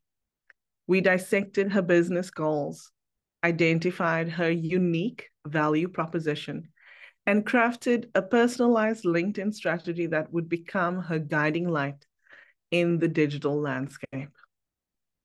The first step was to define her audience. Through meticulous research, we honed in on her target connections. And armed with this insight, Alex started sending personalized connection requests, introducing herself authentically and showcasing the value that she could bring. With a growing network, it was time to transition from a passive observer to an active contributor. We crafted compelling content that resonated with our audience, insightful posts, personal anecdotes, and industry updates. Alex began sparking conversations and discussions within her community. As her presence on LinkedIn strengthened, Alex recognized opportunities for collaboration. She reached out to fellow entrepreneurs, industry leaders, and potential clients for joint ventures, webinars, and knowledge sharing. These collaborations not only expanded her reach, but also provided invaluable insights and mentorship. Alex's transformation was nothing short of inspiring. LinkedIn, once a confusing landscape, had evolved into a thriving community for her business. But here's the exciting part. This success story isn't just about Alex. It's about each of you in this Zoom room. Now, as we segue into the talk, I want to extend an invitation. Let's work together to implement this 3-step strategy into your LinkedIn journey. Picture me as your guide, helping you navigate the digital realm, connect authentically, communicate effectively, and collaborate strategically. Your community awaits. And with this strategy, we'll turn confusion into clarity and potential into reality. Let's embark on this journey together. Okay, so I want to share my screen again, so give me a second and we'll go into my presentation. You can go ahead and turn on your video if you like.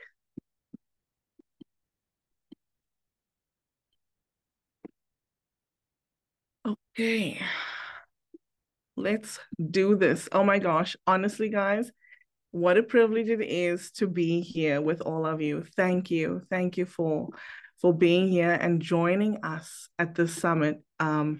It is a wonderful experience just to be able to get in the room with all of you. So we went through the story, and I want to say,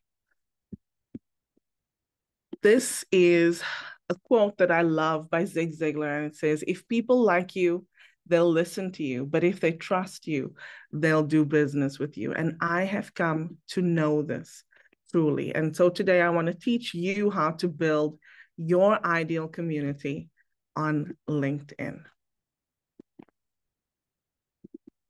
So who am I and why can I speak about this? Well, I'm a wife, a mom of 3 girls, a lover of people. There are many other layers to me. I'm like an onion. But the biggest thing that you need to know in this scenario is that I am a LinkedIn enthusiast.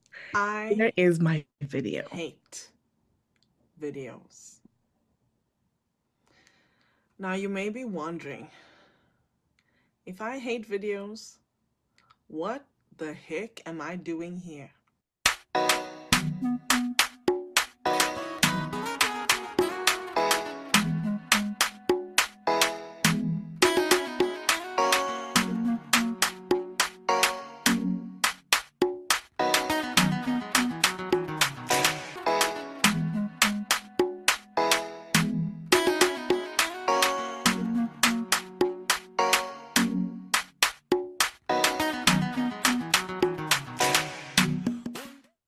As you heard from Dorothy, I have a show.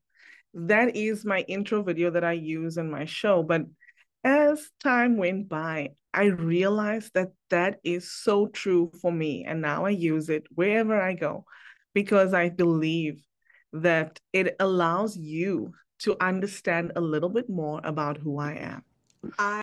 So I'm going to skip past this if it will allow me. Many of us have heard the quote by Jim Rohn that says, "You are the average of the 5 people you spend the most time with." For me, it's a bit bigger than that, just a tiny bit, because I believe in Ubuntu, which means I am because we are. The reason why I believe it is because I've learned so much from all the people that are in my circle and everything that I've experienced in life. So here's what we'll cover about LinkedIn. I'll talk to you about why it's important, its foundation, and also how you can build your community using my 3 steps, which are connect, communicate, and collaborate. So here's part 1. Why is LinkedIn important? Number 1, it is used all over the world. It is the most trusted social media platform. There are more than 800 million users on LinkedIn. And if I'm not mistaken, I believe that number is actually close to 1 billion now. Out of those users, 80% of them are decision makers. So if you are selling a product or a service, you want to get on LinkedIn because your decision makers are there, the people who will buy from you. There are also more than 55 million companies with a page on LinkedIn. So why does this matter? Well, 68% of B2B customers do research online. If you think about yourself, think about what you do before you buy something, because we don't just want to waste our money. We actually do the research first, right? And I think that is true for most people in this day and age. LinkedIn content is pulled by a Google search. So when you share content, somebody is able to read it without even a LinkedIn profile. Only 5% of LinkedIn users actually share content. So if you share content, that puts you in a very small bracket compared to the larger population of LinkedIn. So let's move on to the foundation of LinkedIn. So what is the foundation? It is putting your best foot forward. It is profile optimization. So why should you optimize? Number 1, it helps people understand who you are and your expertise. It boosts your personal brand. It helps build relationships and close deals. And it establishes trust, because your LinkedIn profile is like your online business card. If you need help, I'm going to drop a link in the chat and you can access my LinkedIn profile optimization checklist for free. So let's move on to part 3. And this is my favorite. And that's because I get to talk to you about my 3 C's, because I am the community connection catalyst, which also uses 3 C's. I speak about connect, communicate, and collaborate on LinkedIn. So the first part is connect. So Brené Brown once said, connection is why we're here. It is what gives purpose and meaning to our lives. Why should you communicate on LinkedIn? Well, Tony A. Gaskins Jr. said, communication to a relationship is like oxygen is to life. Without it, it dies. Communication on LinkedIn builds relationships. It adds value. It draws people to your profile. It helps you be top of mind. It establishes thought leadership. Here are a few tips on how to communicate on LinkedIn. So the first one is be real. I know a few people in the audience, and I know that they follow number one to the T. Number two is customized messages. Everybody loves to be communicated with as an individual. So when you're sending somebody a message, use their name, or refer to something that only you and they know about. Number three is be responsive. So when people send you messages, we all have days or weeks or even months where we don't want to be on LinkedIn, I guess. But when you do go back, make sure that you respond to the people that sent you messages, communicating to them what's happening in your life. You don't have to give them all the dirty details, but just give them something so that they understand where you're at and why it is that you haven't been able to respond. Number four, do your research. 5, be targeted. 6, be careful with your intros. I think many of us have experienced something where we've introduced people and then something goes wrong. And so when you are careful with your intros, what I mean to say is make sure that you're introducing the right people to one another, and make sure that the person that you are introducing is somebody that you can actually endorse.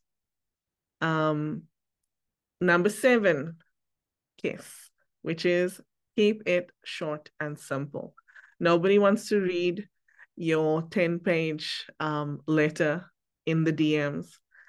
People just want to communicate, very concisely, and save the long stories for maybe when you're talking one-on-one or even in person. Number 8, proofread. I think Portia would probably appreciate this one, just because really we make mistakes. All of us do. And luckily, LinkedIn allows you to edit your message. So always, even if you've sent it and you see that you've made a mistake, go back and just edit it, because that could be the first impression that somebody has of you. Number 9, on LinkedIn, make sure that you give more than you take. And number 10, always, always, always be courteous. So communication on LinkedIn looks like this. It's in your connection requests, it's sending inbox messages or DMs, and it's sharing content and supporting content of connections by making valuable comments. So, for example, don't go to somebody's post and say, "Oh, great post, thanks for sharing." There's a lot of that happening, and it goes back to show up authentically. If you don't have something valuable to add, don't say anything. How about that? And here is my favorite part, which is collaborate. Helen Keller said, "Alone we can do so little. Together we can do so much." So why should we collaborate on LinkedIn? Well, it builds relationships. It helps us solve problems. So when you're collaborating and coming together with someone, you can get their opinion on what it is that you're trying to do. I see some people that are here, that are listening, that I have collaborated with, that I've reached out to when I'm going through something, whether it's business or personal. I have done that. And it has served me very well. I've also had many people reach out to me because they needed my advice and needed to collaborate with me. So these are things, I know it sounds really simple, right? But I'm going to tell you, there's many people that actually don't use these approaches when they come to LinkedIn.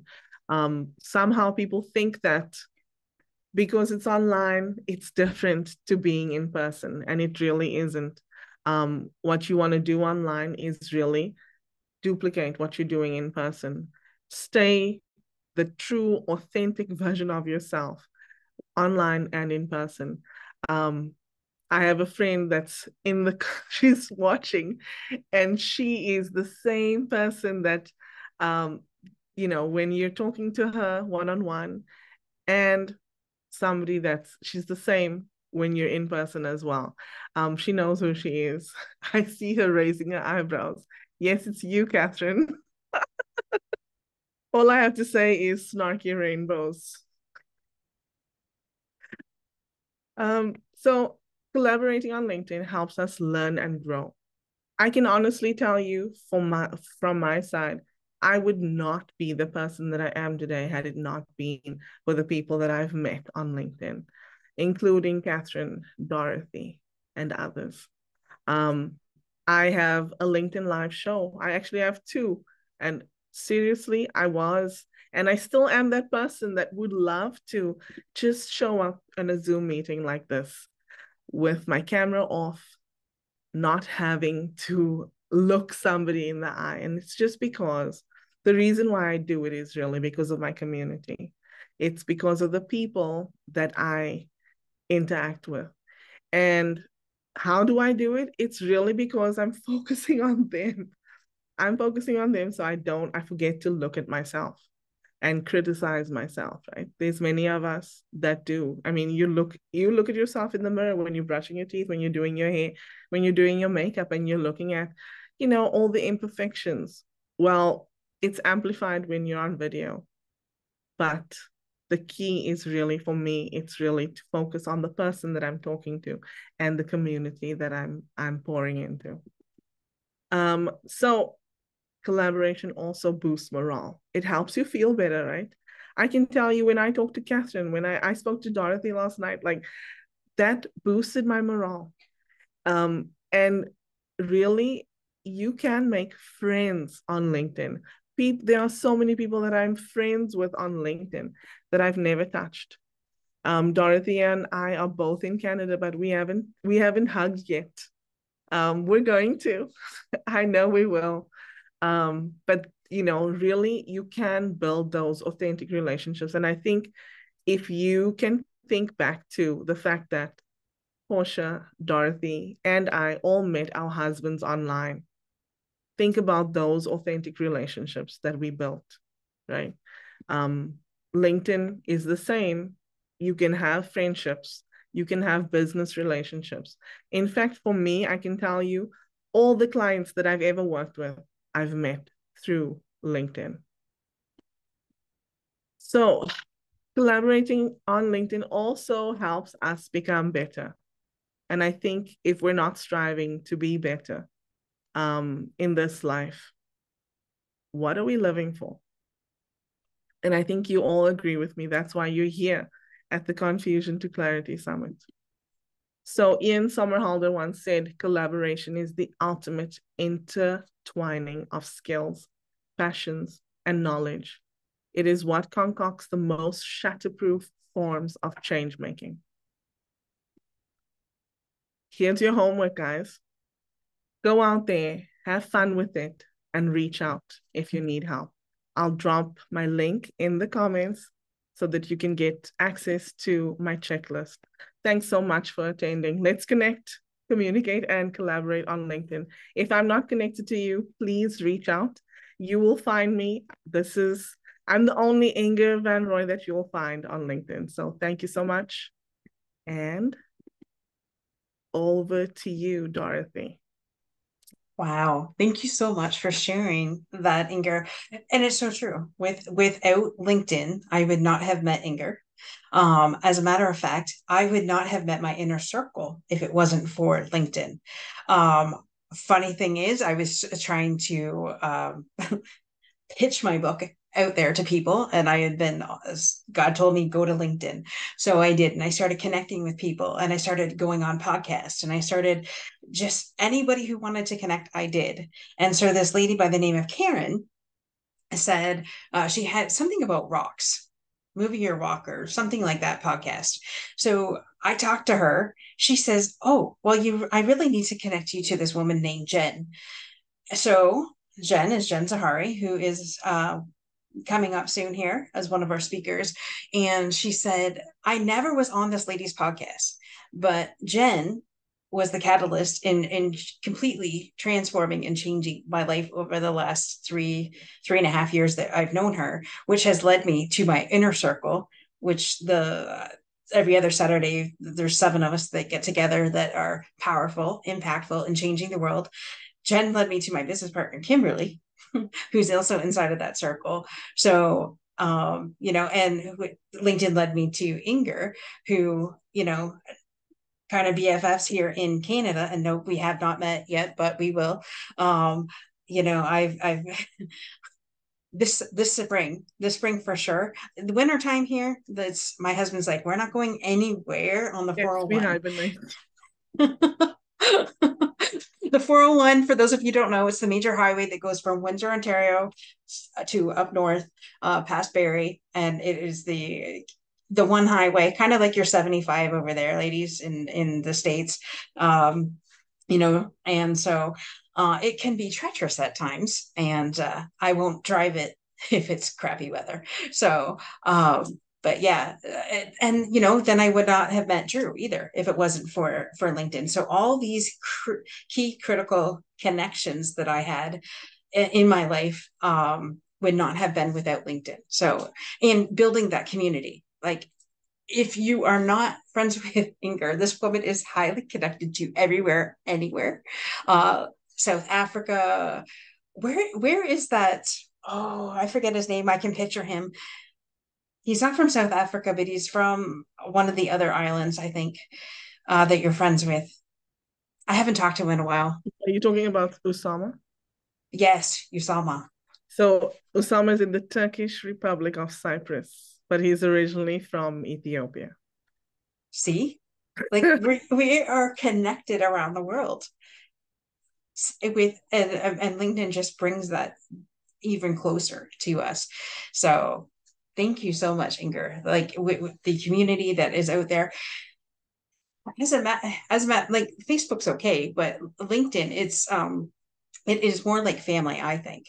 We all, when I first started my show, everybody was like rallying around me, and people like Brian Schulman, is the king of LinkedIn as well, or Peter Clark owns Red TV and is one of my really good friends, and every once in a while he'll slide into my DMs and say, hey, rooting for you. I see your posts and keep going, So it is very powerful. Yes, Ingor. Sorry, I actually am going through the comments, and I just see Catherine posted 2 questions. And if anybody else has questions, I'm sorry I didn't ask, but if you'd like to ask me a question, please go ahead.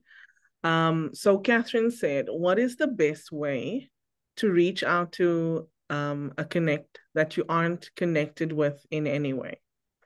And I'm assuming that you're meaning on LinkedIn, Catherine, is that right? Okay, so the best way really to do this is polite stalking. Like, let's say you identify somebody as a prospect that you'd like to do a collaboration with, or somebody that you want to work with. So then you go to their profile and look at their activity, look at what they've shared on LinkedIn, and then start supporting their content first, because now they're going to start seeing your name, right? And don't spam them. Don't do this like over and over and over again, but like just gently, make comments, but add valuable comments. And then you can send them a connection request, but always make sure that you send them a personalized message and say, hey, I love your content. You know, I'd love to connect with you. Or really, you can actually come out and say it right off the bat. Like, I love your content and I see potential in us working together. I'd love for us to connect. And then your follow-up question was, how do you know it's a good connection for you? So I think every business goes through this when you look at what is your avatar, right? Who are the people that you need to be speaking to? Whether you decide that you want to work with businesses that have and that are earning a certain amount of income, that have a certain amount of employees, you decide who it is that you're looking for. If you want to look and work with only entrepreneurs or solopreneurs, do some research first. Make sure that those are the right people for you. And then you can do a search on LinkedIn and find those people, find the right people. If there's somebody that you want to reach out to that's really in your vicinity, that's good too. And one thing that I so recently I've been attending a lot of trade shows, and something that is very important when you're going to trade shows and you want to speak to somebody at a trade show is reach out to them on LinkedIn before.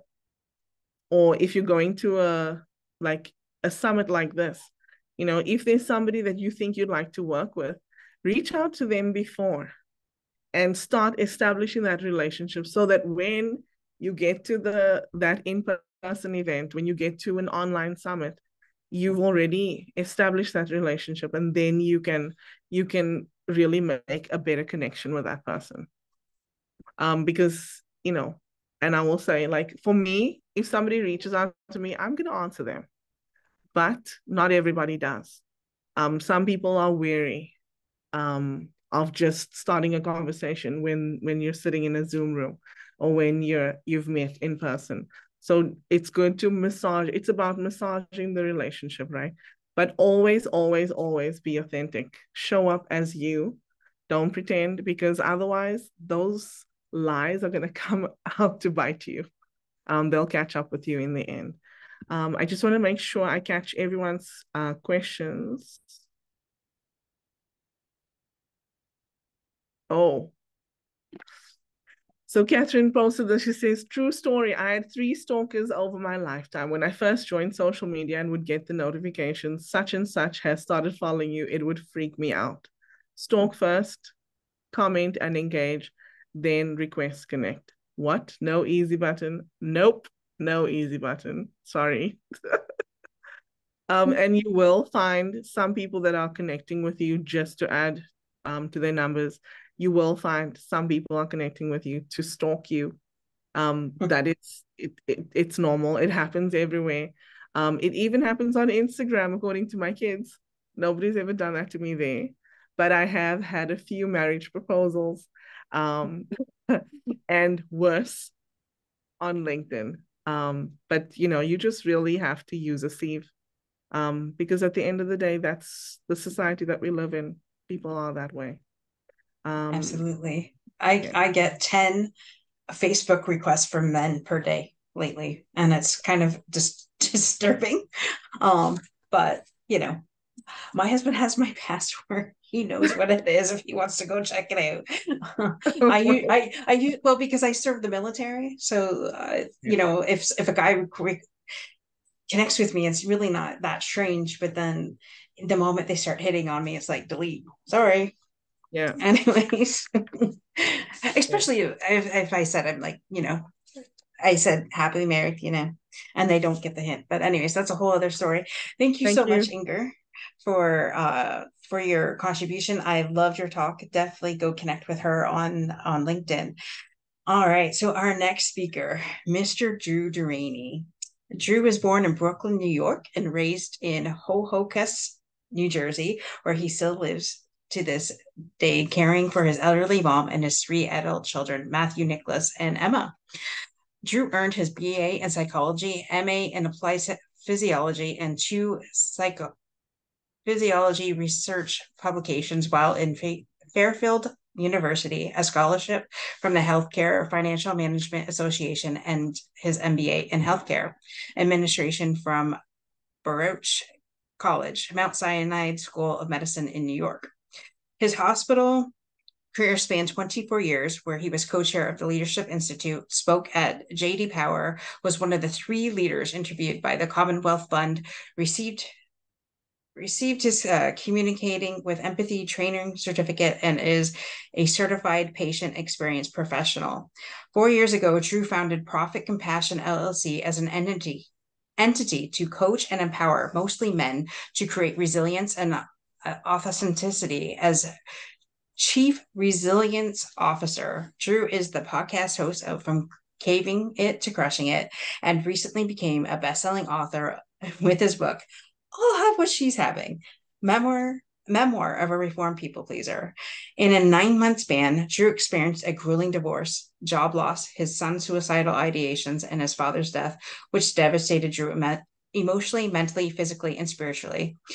It is a commonality for men to consider any challenges as a weakness, and as well as to show emotion and ask for help. While writing his book, Drew realized he was not the only man suffering in silence. With more clarity of purpose than ever, he began asking for help. Drew's mission is to help especially men release their inner greatness by showing vulnerability, keeping in integrity of their power, and making a great impact on the people in their lives, both professionally and personally. Drew now travels the world, both live and virtual events, sharing mostly men the steps needed to strengthen self-identity and self-worth, to overcome self-limiting beliefs, and to build confidence while being authentic, maintaining boundaries, and to rescind people-pleasing skills to become the person they are destined to be. Drew challenges them to reach deep inside, make a lasting impact. So with that, Drew, the stage is yours. Thank you, Dorothy. And I have decided to share my screen, so I will do so here. Let me know if you let me know. 1 second. Let me just make sure that I am doing this right before we go.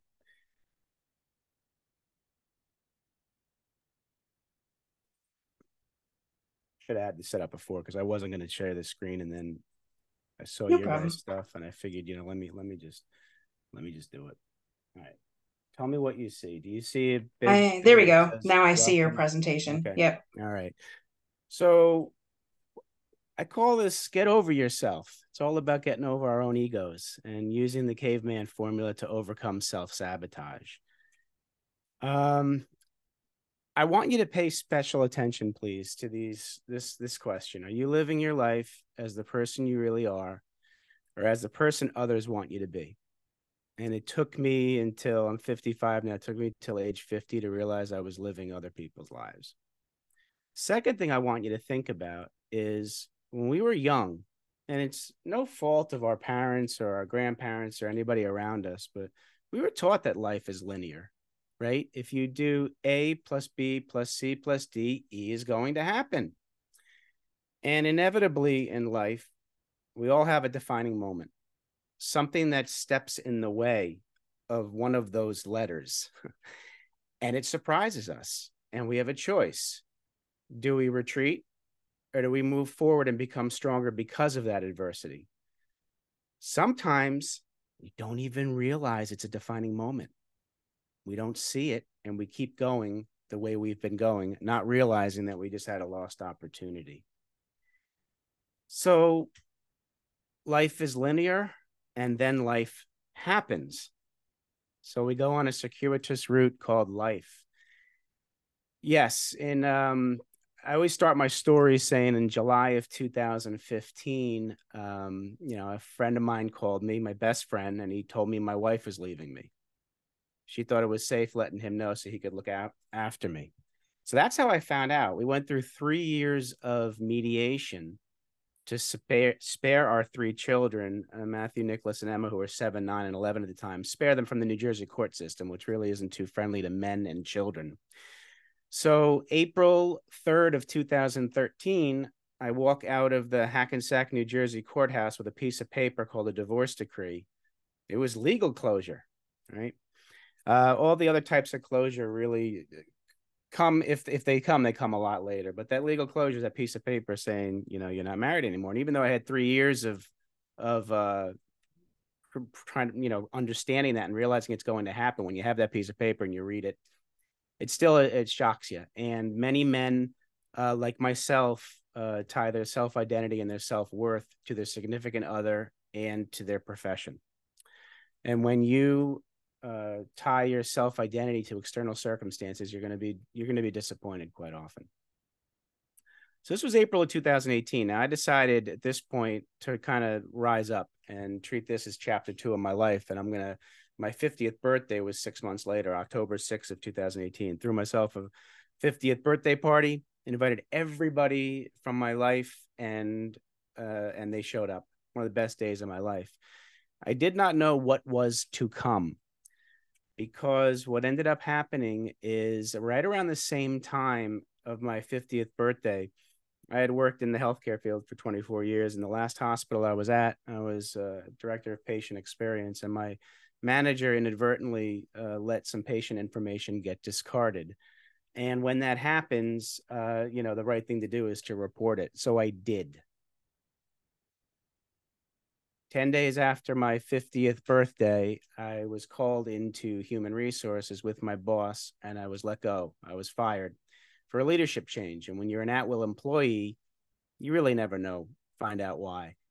As I was escorted out, I was blocked out of my email, escorted to the car, wasn't allowed to go back to my office. And the woman who perpetrated the HIPAA violation was charged with shipping all my stuff from the office to my home. 7 weeks later, on our friend LinkedIn, an alert came up and said, congratulate so-and-so on her promotion. So as I was escorted to the door for doing the right thing, you know, and she was promoted, I obviously started with the victim mentality and the blame game, and started really blaming my wife for the divorce, and now blaming my boss for my job loss.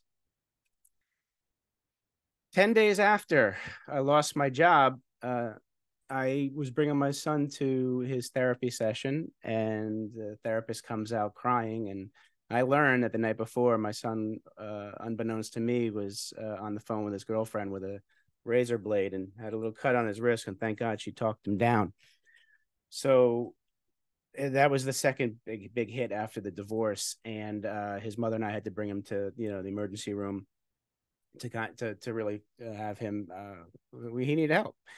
And, you know, he was ended up released to me. And what ended up happening after this was even more of a dip. And turned out that my dad, a healthy 80-year-old, as we were planning on bringing my son up to a place to get help, my dad unexpectedly got sick and passed away while my son was away. So those 4 faith-shaking moments shook me to my core, and I didn't want to live anymore. And so leading up to how I came up with this C.A.V.E.M.A.N formula for overcoming self-sabotage, knowing I wanted to not live anymore, I had to look in and find out what the heck, why did this happen? You know, let me get away from the blame game. Let me get away from the victim mindset and look within myself to answer the question, should I live on? Should I keep living? And I knew if I had asked myself inside, my brain, my heart, and my gut would have said no. So I had to look out myself to find out how I was going to live. And I looked in my kids' eyes and my mother's eyes, and I plowed through it and helped them to get through it. And when I was empty afterwards, because I did, going through all this stuff, I did what all men are trained to do, to suck it up, to man up, to not ask for help, to shun your support systems, and to just fix it. And I did. And I ended up blaming, you know, I blamed God for taking my dad. I blamed myself. And when you fall in that victim mentality, which is part of self-sabotaging, it's very difficult to get out of it. And so just to put a definition to what is self-sabotage, because we've all heard the term and it is overused, but it's good to know what it is. Self-sabotage refers to the deliberate or unconscious actions and behaviors that individuals engage in which undermine their own success, well-being, or goals. You know, it involves behavior, it involves your thoughts, choices that act as obstacles to personal growth, achievement, happiness. And I was realizing I was doing this my whole life and I didn't even realize it. The self-awareness helped me realize that my self-sabotage manifested in various aspects of my life, including my relationships, like divorce, my career, my health, and my personal development. I realized that I played a part in all of this and didn't realize it. Here are some common examples of self-sabotaging behaviors, and I want you to think if you've ever done any of these. Procrastination, perfectionism, negative self-talk. Ever had fear of success, fear of failure? How about avoiding responsibilities, compromising commitments to yourself, or engaging in any self-destructive habits? People may self-sabotage or self-destruct for a variety of reasons, and it could be so low self-esteem, it could be fear of change, past traumas, huge reason why, or a lack of confidence in your abilities. The key is to recognize and address self-sabotage tendencies because that's crucial for personal development and achieving one's own goals.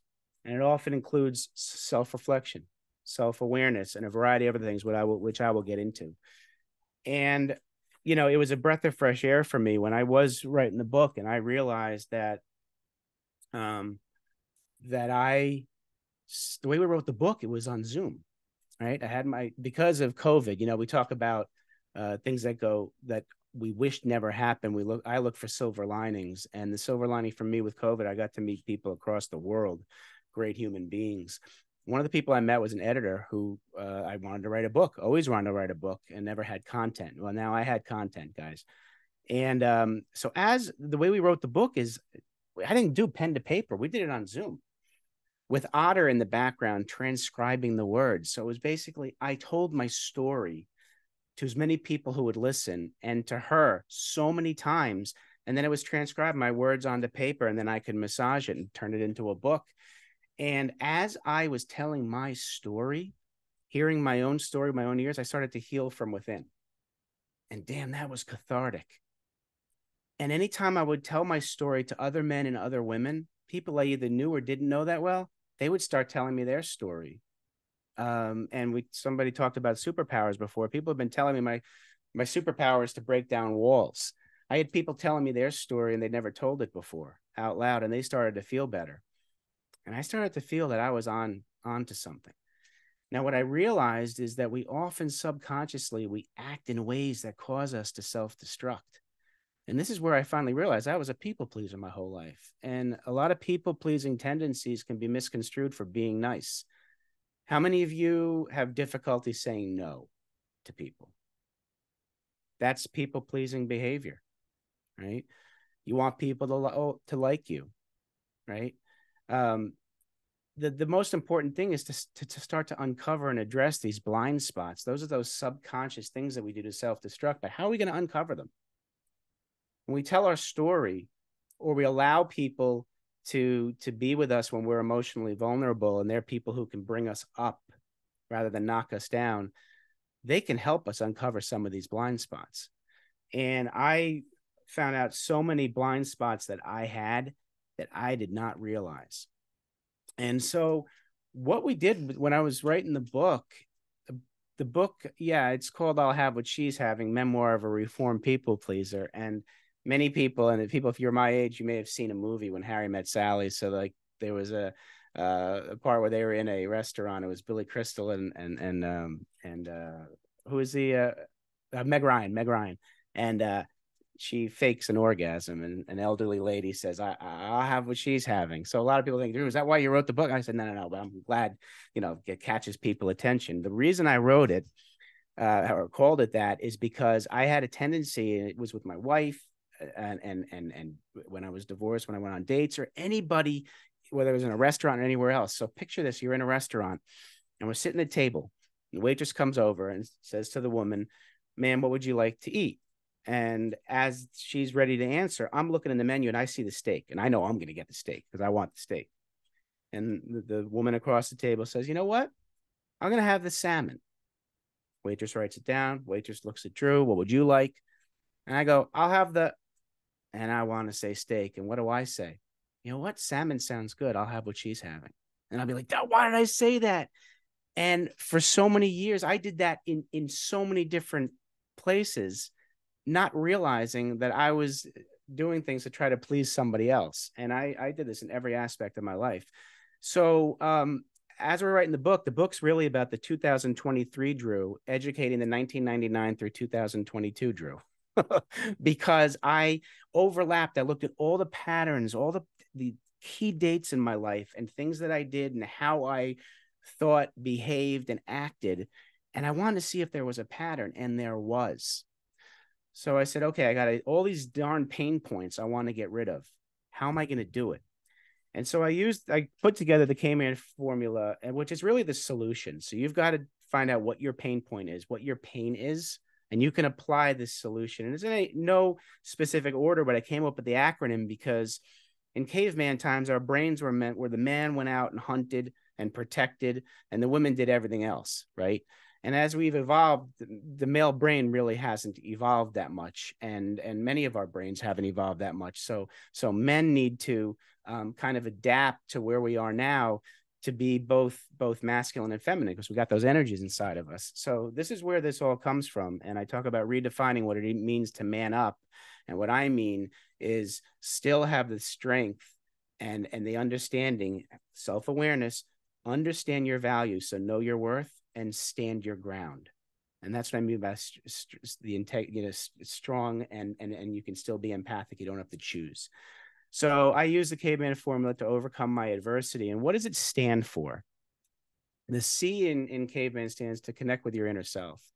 And there are many ways of how to do this, and we can talk about that at a different time. But the key is the better you know who you really are, the better you're going to understand what your purpose in life is. So I really fought to tackle all those self-limiting beliefs and all the belief system that I lived for so long and didn't even realize it wasn't mine. The A in C.A.V.E.M.A.N is to assert yourself in kindness. If we could, one of my core values, and I'm looking at the wall here, is to have a pause button.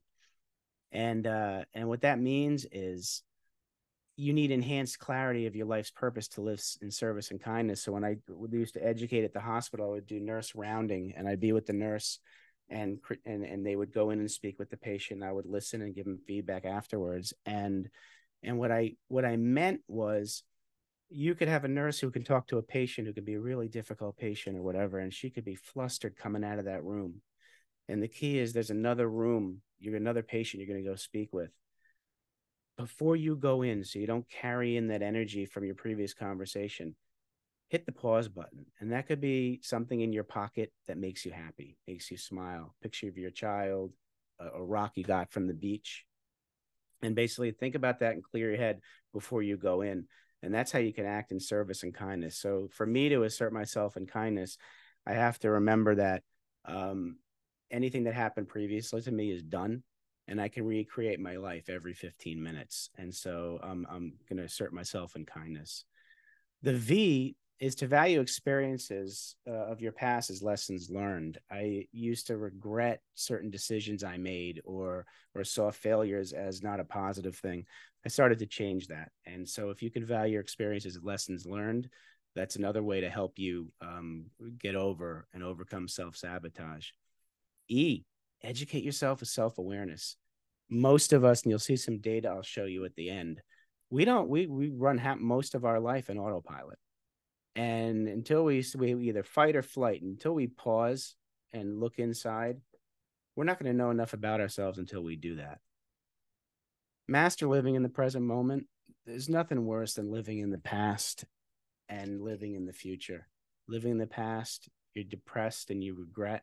Living in the future, you have the fear of the unknown. Live in the present moment. If you can master that, you're going to a long way of overcoming your self-destructive behavior. The A is award yourself for little things or each stepping stone. How often do we reward ourselves for the small wins? We don't. We wait till the outcome and the big win and may never come. I started to realize that I need to celebrate the small wins in life and start to appreciate myself and the things I do and who I am and what I stand for. And finally, nurture yourself continuously. Your longevity depends on it. If we don't have self-care and self-nurturing, we are not going to be the full person we can possibly be. So how can we help other people? So that, in short, is the C.A.V.E.M.A.N Formula. And I want you guys to think about applying this in your life transitions. As we get older, so many things happen in life. Some things we expect, some things we can't expect. So addressing significant life changes such as divorce, loss, career shifts, retirement, and really how to navigate these transitions effectively. And it all starts with self-awareness. In my book, I created what I called the COPE paradigm to coming through stronger. And it utilizes all the aspects of the C.A.V.E.M.A.N Formula. But the key for me is I wanted to have an acronym come out of my book that was unique and that really showed people on what I did to really get through my struggles. And they can be, the struggles are all relative. Something small can be something big for somebody else. But for COPE, I realized in life that when we have low self-identity and low self-esteem and we don't really think much of ourselves, when an external circumstance happens, we can immediately see it as a life-altering event, and we cave in, which is where I started. I started to cave in and give up. And I realized that life is full of stages. You're from caving in, and if I wanted to get in the coping stage and not give up, I needed a bridge, something to bridge that gap, so I can get out of that rabbit hole. And it all started with the clarity piece, looking in my kids' eyes. And I finally found clarity of purpose in my life, and it was bigger than me. Like the source, we talked about the source. I found God again.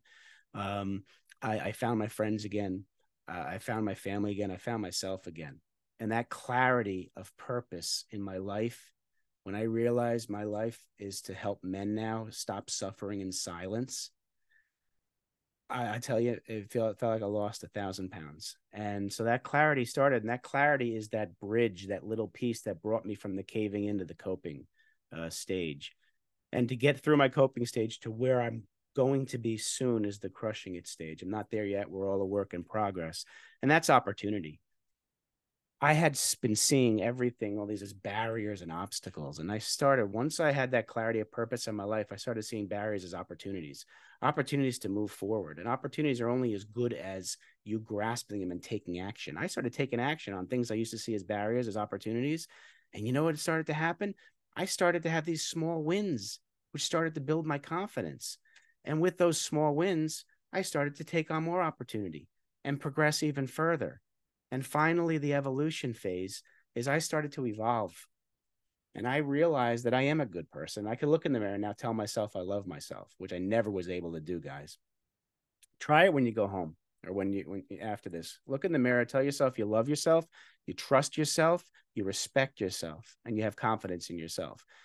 If you find it difficult, apply some of the stuff we talked about today, because you all deserve to have a healthy and fulfilling life. Finally, I'm going to show you some statistics, because this is why we must challenge our current behaviors if we can actually say we're not living the life we deserve. Some recent statistics that are going to hit home are greater than 50% of our belief systems formed by the age of 7 and 90% by the age of 18. And less than 1% of us actually push back those beliefs. And if you start feeling visceral reactions when you make a decision, you know you're not making the decision based on your own belief system. Number 2, 5% of our brain activity is conscious. 95% of our brain activity is subconscious. We're going through autopilot.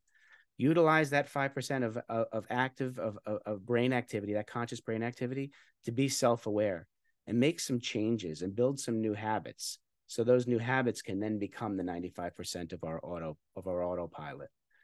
The other thing is, and this is important, especially for men, 85% of physical ailments stem from unaddressed internal stress. We ignore what's happening mentally.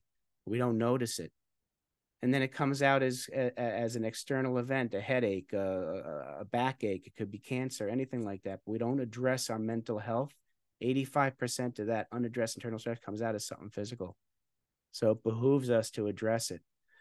This one hits me hard. Males make up 49% of the population. We're 80% of the suicides.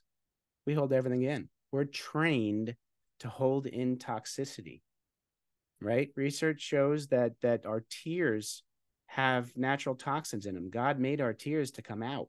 Men are told to keep them in. We're killing ourselves. Same thing with emotional toxins, like sharing your story or asking for help. So finally, this one hits too. The average life expectancy in the United States for women is 79.1, and for men, it's 73.2. It's the largest gap since 1996. So to all of us, we don't have to surrender to these statistics. So I want to challenge you, please choose to write your own story instead of letting others write it for you. Because if you let other people write it for you, they're going to write it for you, and it's not going to be aligned with your values, and things can happen like happened to me. Thank God I woke up.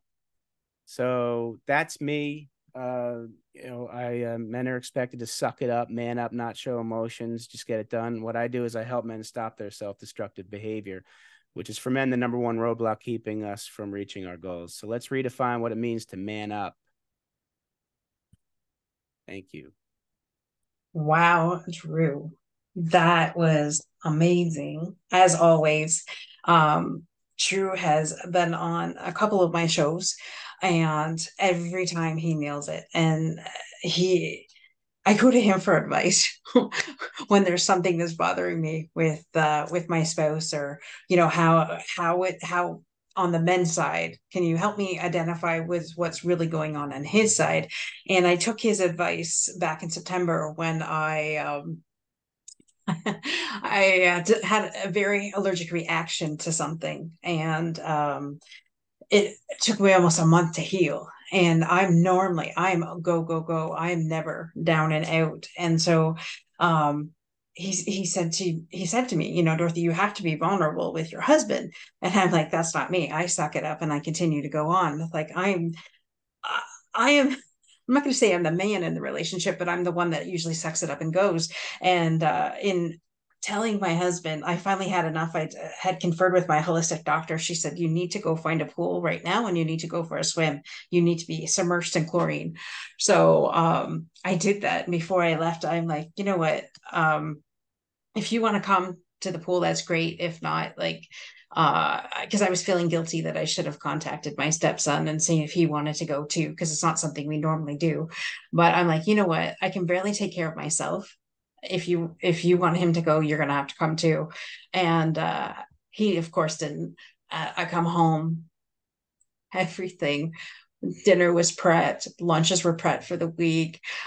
Everything I'd been asking for was done. Like, I hadn't asked for it that day, but he just intuitively knew that I just couldn't do it anymore. Well, and I told him, I was straight up like, I just can't do anything today. And so with taking Drew's advice, huge shift. So thank you, Drew. Well, Dorothy, men, we usually are blindsided. I was blindsided with my divorce. I was blindsided with my son having suicidal ideations. I'm blindsided a lot of things because most men, we just need to be told straight out, and I still remember those cliches you guys talked about. I had my wife said to me once, if you stop taking your medication, I can't live with that anymore. Medication meaning my anxiety meds, right? And I thought, I just can't live with that. She meant, you do it one more time, I'm leaving you. It happened. You really have to be, you really have to tell the men exactly what you're saying. You can't hint. You really have to tell the man that. Yeah. And my last parting thing would be that we all have those defining moments, right? And some of us, the defining moment just has to be a tap on the shoulder and we get it. And some has to be that 2x4 upside the head. Mine, 2x4 upside the head. I needed those 4 things to happen to me in 2018, 2019 for me to finally freaking wake up and realize that I wasn't living my own life. And I'm trying to, I'm plowing through and trying to change a lot of bad habits or habits that don't align with me. And it's a challenge. And I need people like you to bounce it off of sometimes because we're all a work in progress, so. Amen. And you're further along than you think, brother. Thank you. Thanks, sis. Much love to you. All right. So thank you, Drew, for being the hen in the hen house, or the rooster in the hen house. Sorry. Right. I'll I be love these politically ratios. I love these ratios. or the rose between the thorns or whatever you want to say. I'll be nice this morning. Everybody that knows me knows that I'm like, oh, that's not like her. But anyways, so our next speaker, oops, coach. Coach, speaker, author Jen Zahari works with individuals and organizations to encourage, empower, and engage growth through communication and action.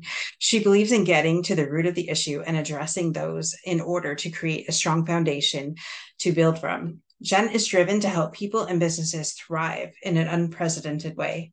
For over 25 years in leadership and 15 years in the staffing industry, Jen has been engrossed in learning and understanding how people work, how they think, what they do, why they do the things that they do, and what engages them. Using this understanding, she knows how to communicate with people in a way that they feel heard, seen, and understood. While building a strong, thriving career, Jen hid decades of anxiety and self-doubt. Cancer shifted everything. It was the moment she pivoted and started dealing with the past to truly move into the strong future, free of daily internal emotional discord. Using her personal and professional experience, Jen helps others to live a healthy and thriving life.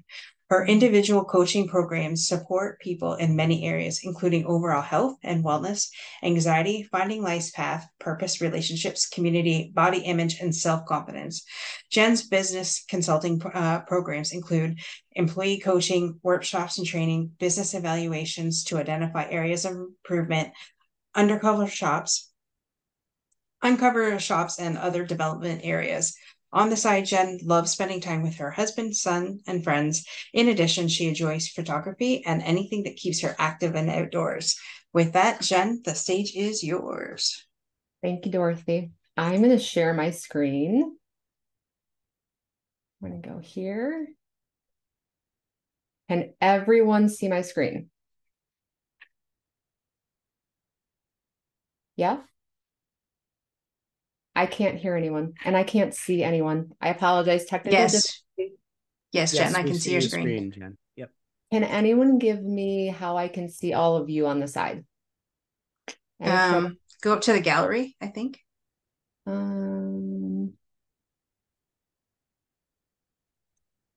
at the top right corner. Yay. Okay, I can see you because I would rather look at all of you than me. Oh, that day. You guys, it was cold and sleety and a snowy morning here in Wisconsin, February 2013. And the year and a half prior to this particular day, I had been sick on and off. And I can tell you, I had loads of blood work. I had loads of tests run. And from one doctor that passed me to the next doctor, that passed me to the next doctor, I got the same words in no certain terms, but they basically all said the same thing. It's all in your head. I got no answers. I got no next steps. Now, at the time, I was building a beautiful career. I really was. And my employees were even starting to notice. And they were asking, Jen, you're always sick. There were days I could barely breathe. There were days that my throat was so tight, I could barely talk. I was coughing, sneezing constantly, and yet no answers. And I was in my prime. I was 36 years old. I just wanted my energy back. I wanted the enthusiasm back for life that would keep me going. Those of you who have ever had physical issues, especially chronic physical issues, you're going to hear me when I say through time, those chronic physical issues can really task you emotionally and mentally and spiritually. They can just create a lot of doubt. This particular February morning, I'll never forget. I can close my eyes and see it step by step. Driving to the urgent care because it had gotten so bad. I literally was praying, just tell me something's wrong with me. Don't tell me again, it's all in my head. I couldn't handle another person tell me that.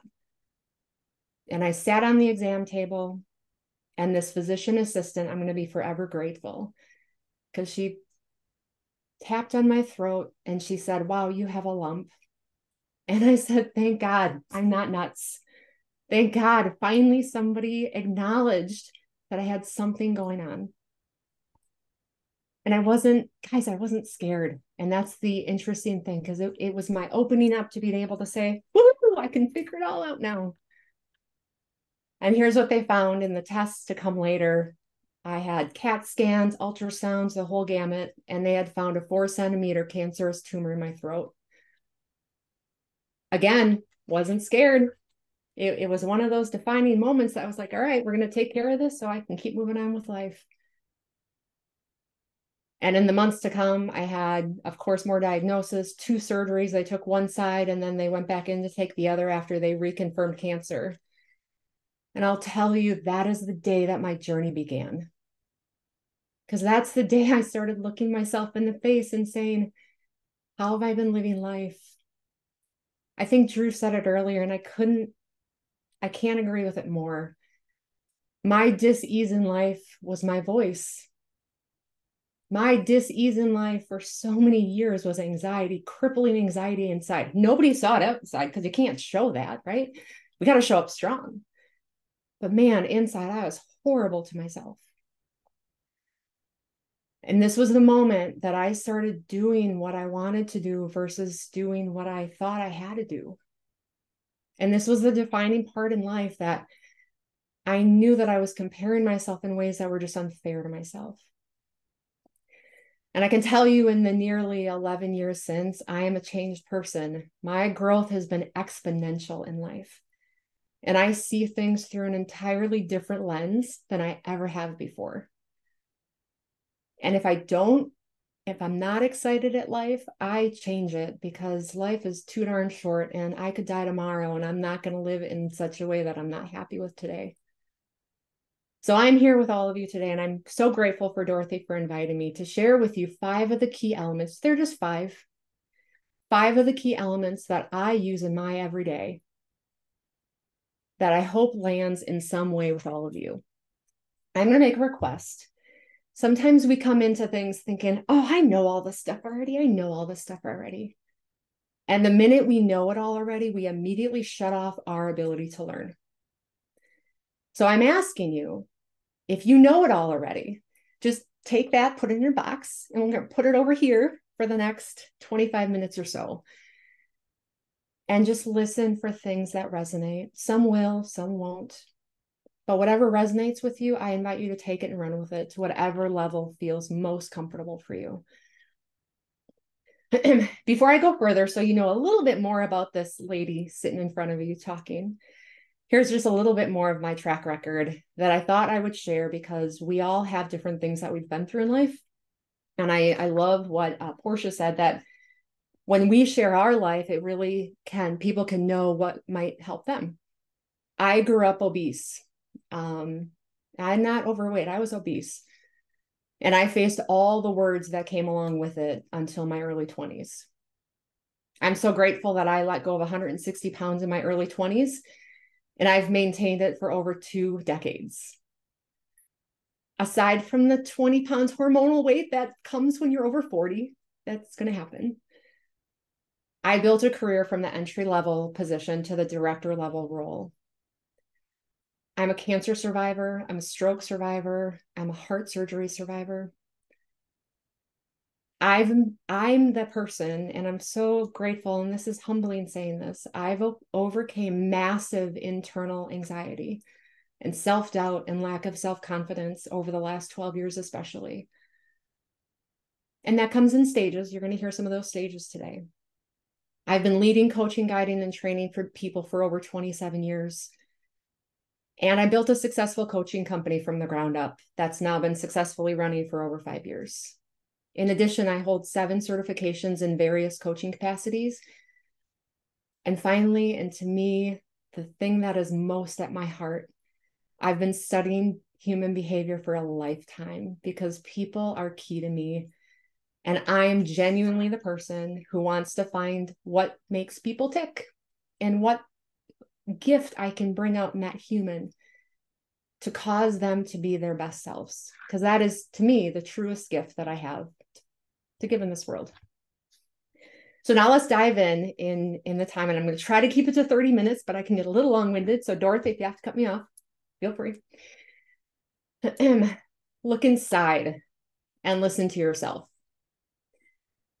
So I love that, Dorothy, you put up a beautiful lineup, because so many things that everyone said really teed me up for what I'm about to say. The voices in my head started when I was about 8 or 9 years old. I'm going to tell you it started way before then, because it really starts in our womb of our mom. But the words that really hit me most came from someone really important. They were words that I was an embarrassment. There were words that nobody wanted to hear what I had to say. Sit down, shut up, don't talk. Nobody wants to hear you.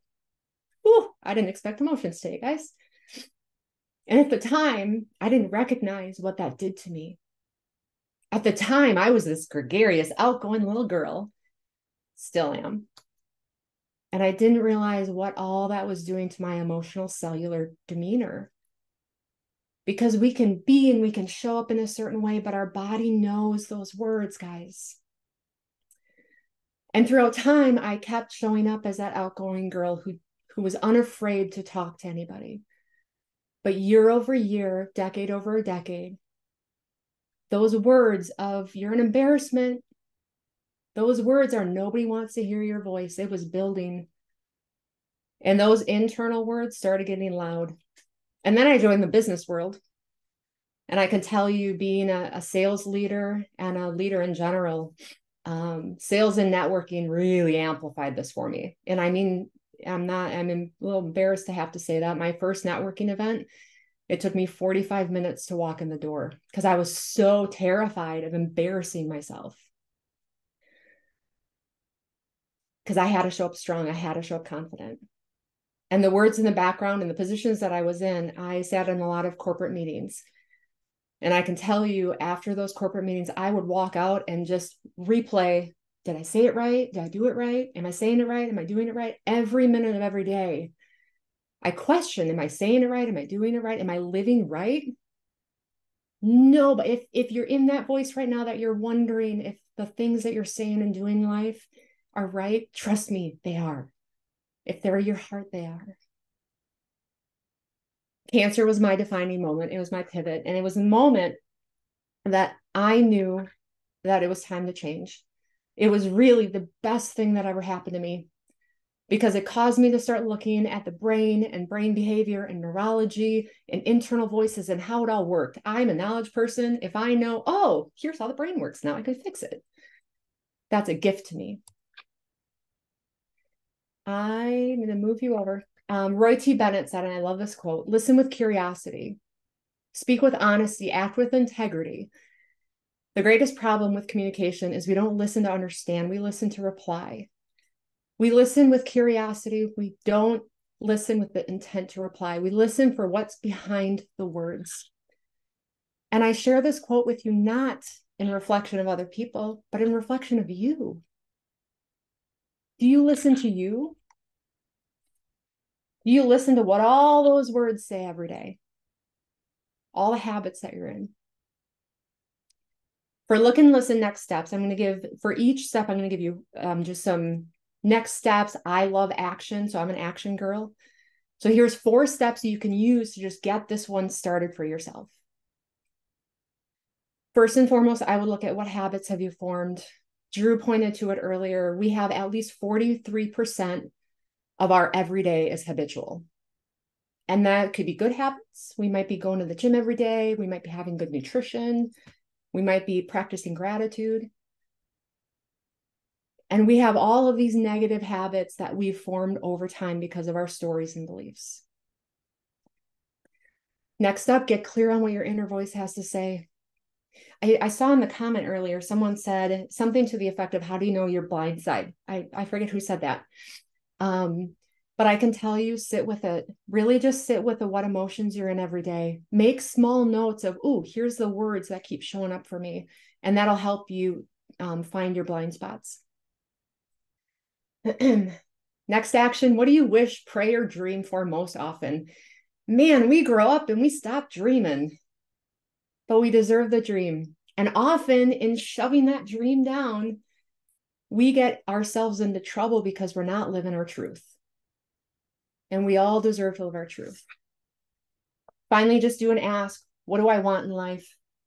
You all know. Let come in whatever comes in with that question. And for anyone, I see a couple of you taking pictures. Thank you. And I love that. And I'm happy to send out this PowerPoint, Dorothy, if you can help coordinate that. All right. Step 2. I'm going to breeze through a couple of these. So assess your values and non-negotiables in life. So I mentioned that I was in the staffing company for 15 years. And I'm so grateful that I had that experience. Part of my values is just authentic respect and unjudgmental of everything.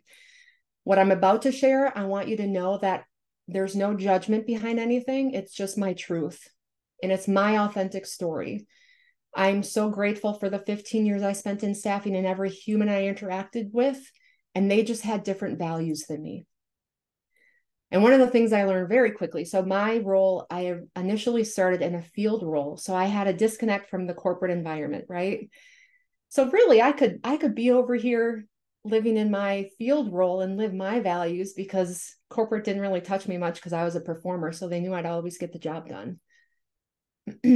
After about 6 years, I'm so grateful I was actually promoted into a regional director role.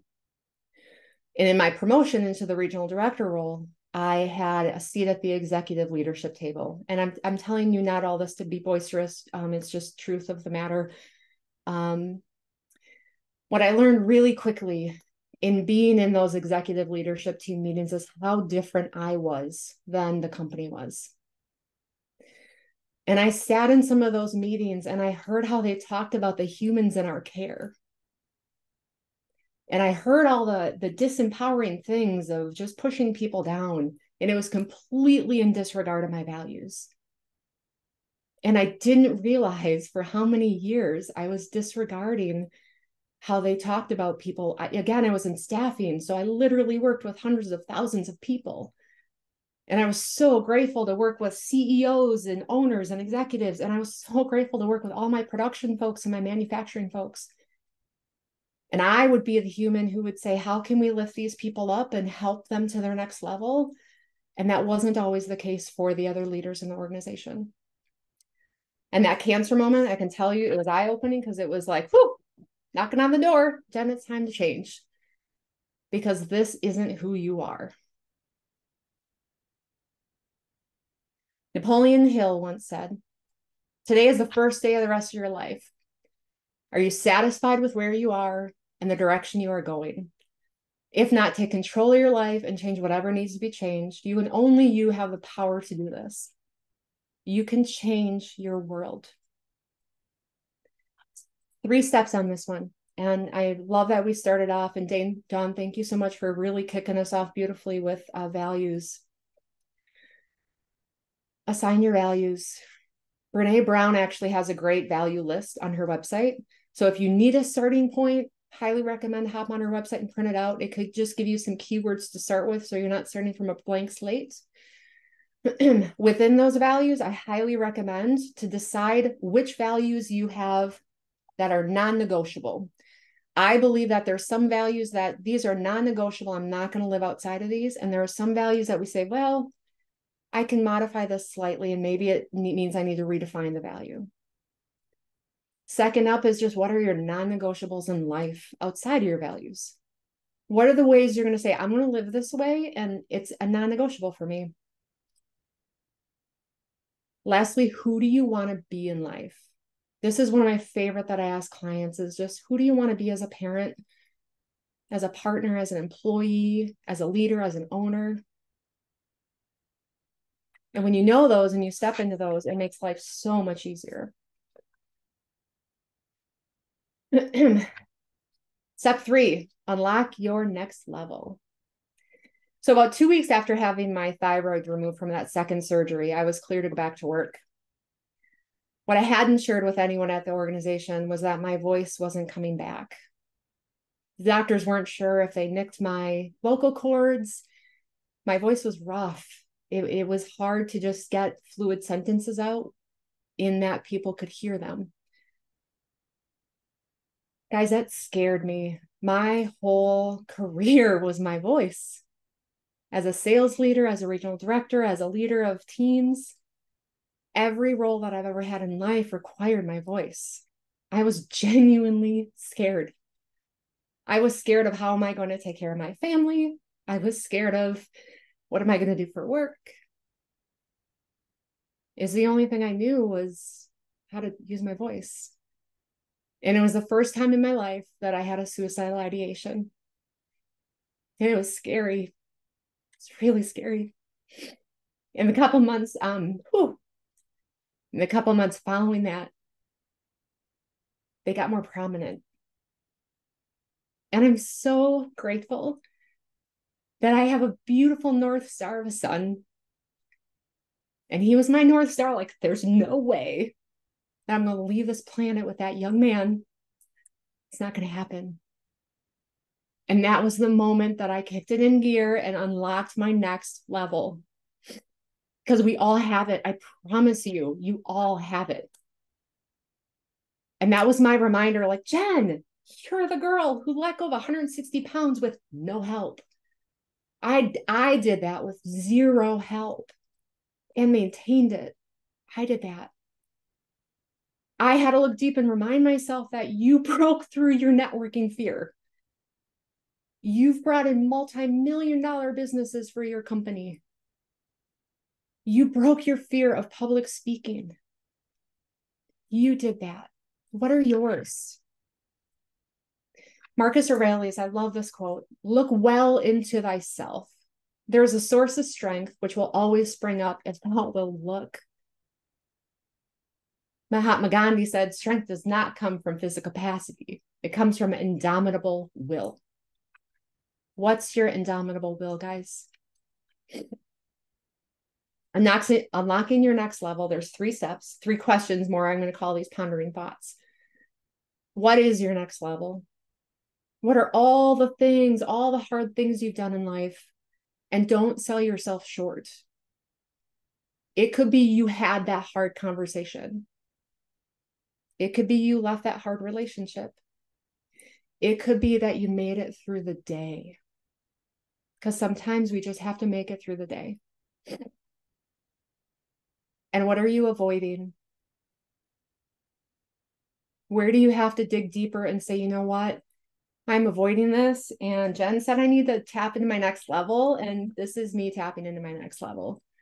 Because you deserve it. And your life deserves it. Next up, get uncomfortable with your action. Dorothy, am I good with time? Cool. 7th grade for me was interesting. It was the moment. Okay, you guys will hear this one. I was standing in front of the room giving my first, what I remember, presentation to class. And I was somewhat ready and nervous. And then all these girls in class were like pointing and laughing and whispering. And I can tell you that voice of that 8-year-old of embarrassment, it was like, I'm embarrassing myself right now. And it gave me the proof and the evidence to say, yep, story's true. You're embarrassing yourself. Moving through school over the years, I got more and more timid about speaking in front of class. It literally got harder and harder. We're not going to have time to get into it, but the thing about beliefs is we build evidence in our lifetime. And year over year, I was building more and more evidence of how hard it was to be in front of people and how much I embarrassed myself in front of people. And I didn't realize it at the time that I was building that pattern. I'll never forget in college, I had the very first speech I had to do in college. I walked in front of the room and I just as quickly walked out crying. And I think that was my very first panic attack. From that point on, from that point till I started in the staffing world, I pretty much avoided being in front of large groups is at all costs. Once I started in staffing, I couldn't. I was a sales leader. I had to present in front of boards and directors and entire companies. And I had a choice. I had a choice to say, okay, Jen, are you going to break this or are you going to change careers? Because I couldn't be in the career I was in if I was continuing with the fear that I had, because I literally I couldn't do it. Guys, I remember my first couple sales presentations. I would literally have sweat going down my entire back. I would have the whole sweat band across my forehead. It was horrible. And I'm so grateful that I took that step. I got super uncomfortable and I dug deep and I said, you got to do it. You have a family to support. Years later, I actually, for the company I worked for, I took on the task of doing all of the company sales training, both building the sales trainings and implementing and doing them in front of all the teams. It opened up an entire new layer of who I was in front of people. After that, I was actually asked to speak and be a part of our local C.A.V.E.M.A.N events and do a C.A.V.E.M.A.N conversation. Again, new level of growth, new level of uncomfortable. And year over year, I kept getting more opportunities came my way. I didn't look for them. Trust me, I wasn't ready to look for them yet. But they kept coming my way. And my commitment was, Jen, you're going to keep saying yes, and you'll figure it out. And I encourage you, if there's moments that you just have to keep saying yes and figure it out, do that, because that's how you're going to get uncomfortable with your actions. And it's worth every minute. What are the things you're avoiding because of your perceived discomfort? All those things that you're avoiding, those are the things we need to start moving you into. What are the things you really want, but you're making excuses for why you can't have them? I'm telling you, if you really want something, you can find a way. There is a way. There's always a way. Start brainstorming a list and start just taking mini actions, step by step, day over day. And those marginal step-by-step, day-over-day actions, they build. I'm proof of that. At 36, if you would have told me that Dorothy asked me to talk on stage and I would be as composed as I am right now, yeah, not so much. But here now, 11 years later, almost 11 years later, it's a whole different story and a whole different game. Jonathan Mayer said, growth is uncomfortable. You have to embrace the discomfort if you want to expand. We have to embrace the discomfort. Last but not least, honor yourself. Honor yourself. It was just over a year ago. November 3rd. I had a solid workout in my gym. I love my gym. I'm in my gym 6-7 days a week. Had a solid workout, finished my workout, came upstairs. I tried talking to my husband and nothing was there. Garbly words were there. And in that moment, I recognized I was having a stroke. Guys, it was the most surreal, scary, oh my God, what is happening moment. Because in my head, I could literally, until you experience something, it's not true, right? In my head, I could hear all the words, like I knew exactly what I wanted to say, but nothing would come out the right way. And by the grace of God, this led us to understanding that I had a hole in my heart, which required open heart surgery. And I'm going to back up for a minute. I'm so grateful that that stroke caused 0 permanent damage. Like it was actually called a good stroke. I don't know as though there's good anything. I didn't mention earlier, I was also the good cancer. Literally, that's what I was told. By the grace of God, I didn't have any permanency with the stroke. And literally, had that not have happened, I wouldn't have known that I had this birth defect in my heart that may have gotten worse or may have caused an even worse stroke later in life. Again, it was truly the most scary, surreal experience. And I'm so grateful that I had the people around me because it was hard. I've been through some hard things in life, and I can tell you, this may have been the hardest, all-encompassing, mentally, physically, emotionally, and spiritually, because it tested everything. They took away my cope of my gym. I couldn't work out for 12 weeks. My cardiologist didn't want me working for 8 to 9 weeks. Thankfully, I got him down to 5. So my 2 biggest outlets on top of this massive thing, I couldn't do. They barely let me walk, only on a limited basis for the first couple of weeks. And I can tell you so back in my gym, back at work, a couple months later, it hit me. I was out walking and the question in my head hit me. Jen, are you living in such a way that if you die tomorrow, you'd be happy with the way you live today? And I had to say no. I had to say no because I wasn't having fun. I wasn't laughing enough, hence where the laugh came from. I wasn't enjoying life in the way that I knew I should, especially with what I had went through over the few months prior. And I'm asking each and every one of you, ask yourself the question, am I honoring myself? Am I honoring myself in the way that I'm living? And if you're not, change it, because you have the power to change it. Where are you not holding yourself to your commitments? What are the things that you want in life that you're giving excuses for, or you're not holding yourself to your own integrity? Where have you gotten complacent in life, and where is it time to move things forward? Or where is it time to take a break?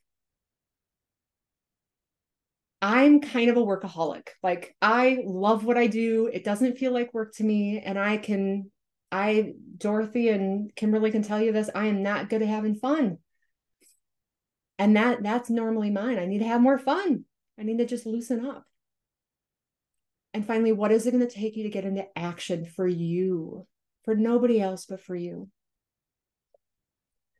Deepak Chopra said, you must find the place inside yourself where nothing is impossible. Because truly, my friends, I hope some of my story landed for you. If I can walk through all of that and be on the side of where I am, truly, everything you want is possible and right at your fingertips. I thank you all for letting me be here today, Dorothy. It's been absolutely my pleasure, and I love what you're doing. That's all I got. Thank you, everyone. Wow, Jen, that was amazing. Like 100% amazing. Thanks. I'm so thankful for everybody here today, but Jen, I've had so much of your story paralleled in my life. And so I know the strength that it took to walk that road, to lose that weight, to survive that stroke. Those are things I know personally. So thank you. Thank you for overcoming. Thank you for that, Dawn. I felt it. And I see a lot of comments. I'll get back to them, but I just wanted to give all of you to my presence when I was talking.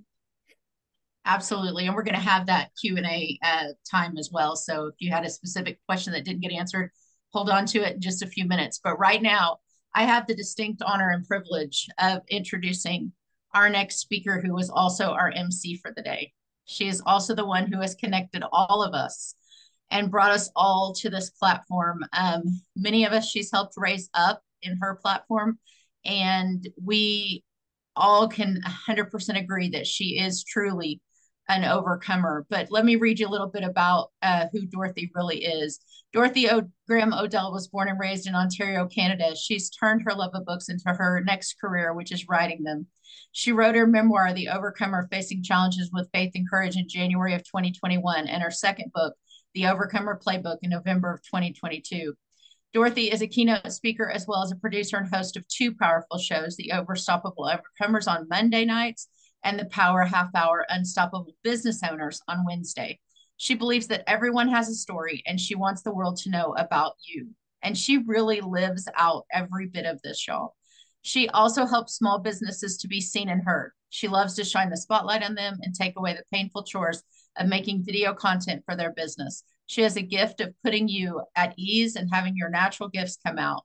After having retired Air Force veteran on her show, she Unstoppable Overcomers, January 31st, 2022, and learning a massive suicide and divorce rate among our veterans and first responder community, she now knew she had to step up and help those communities. Since then, she has joined several veteran organizations and helps ensure they get what they need. So she's now an advocate for the veterans She's just simply amazing. And it is with great honor that I get to pass this back over to Dorothy.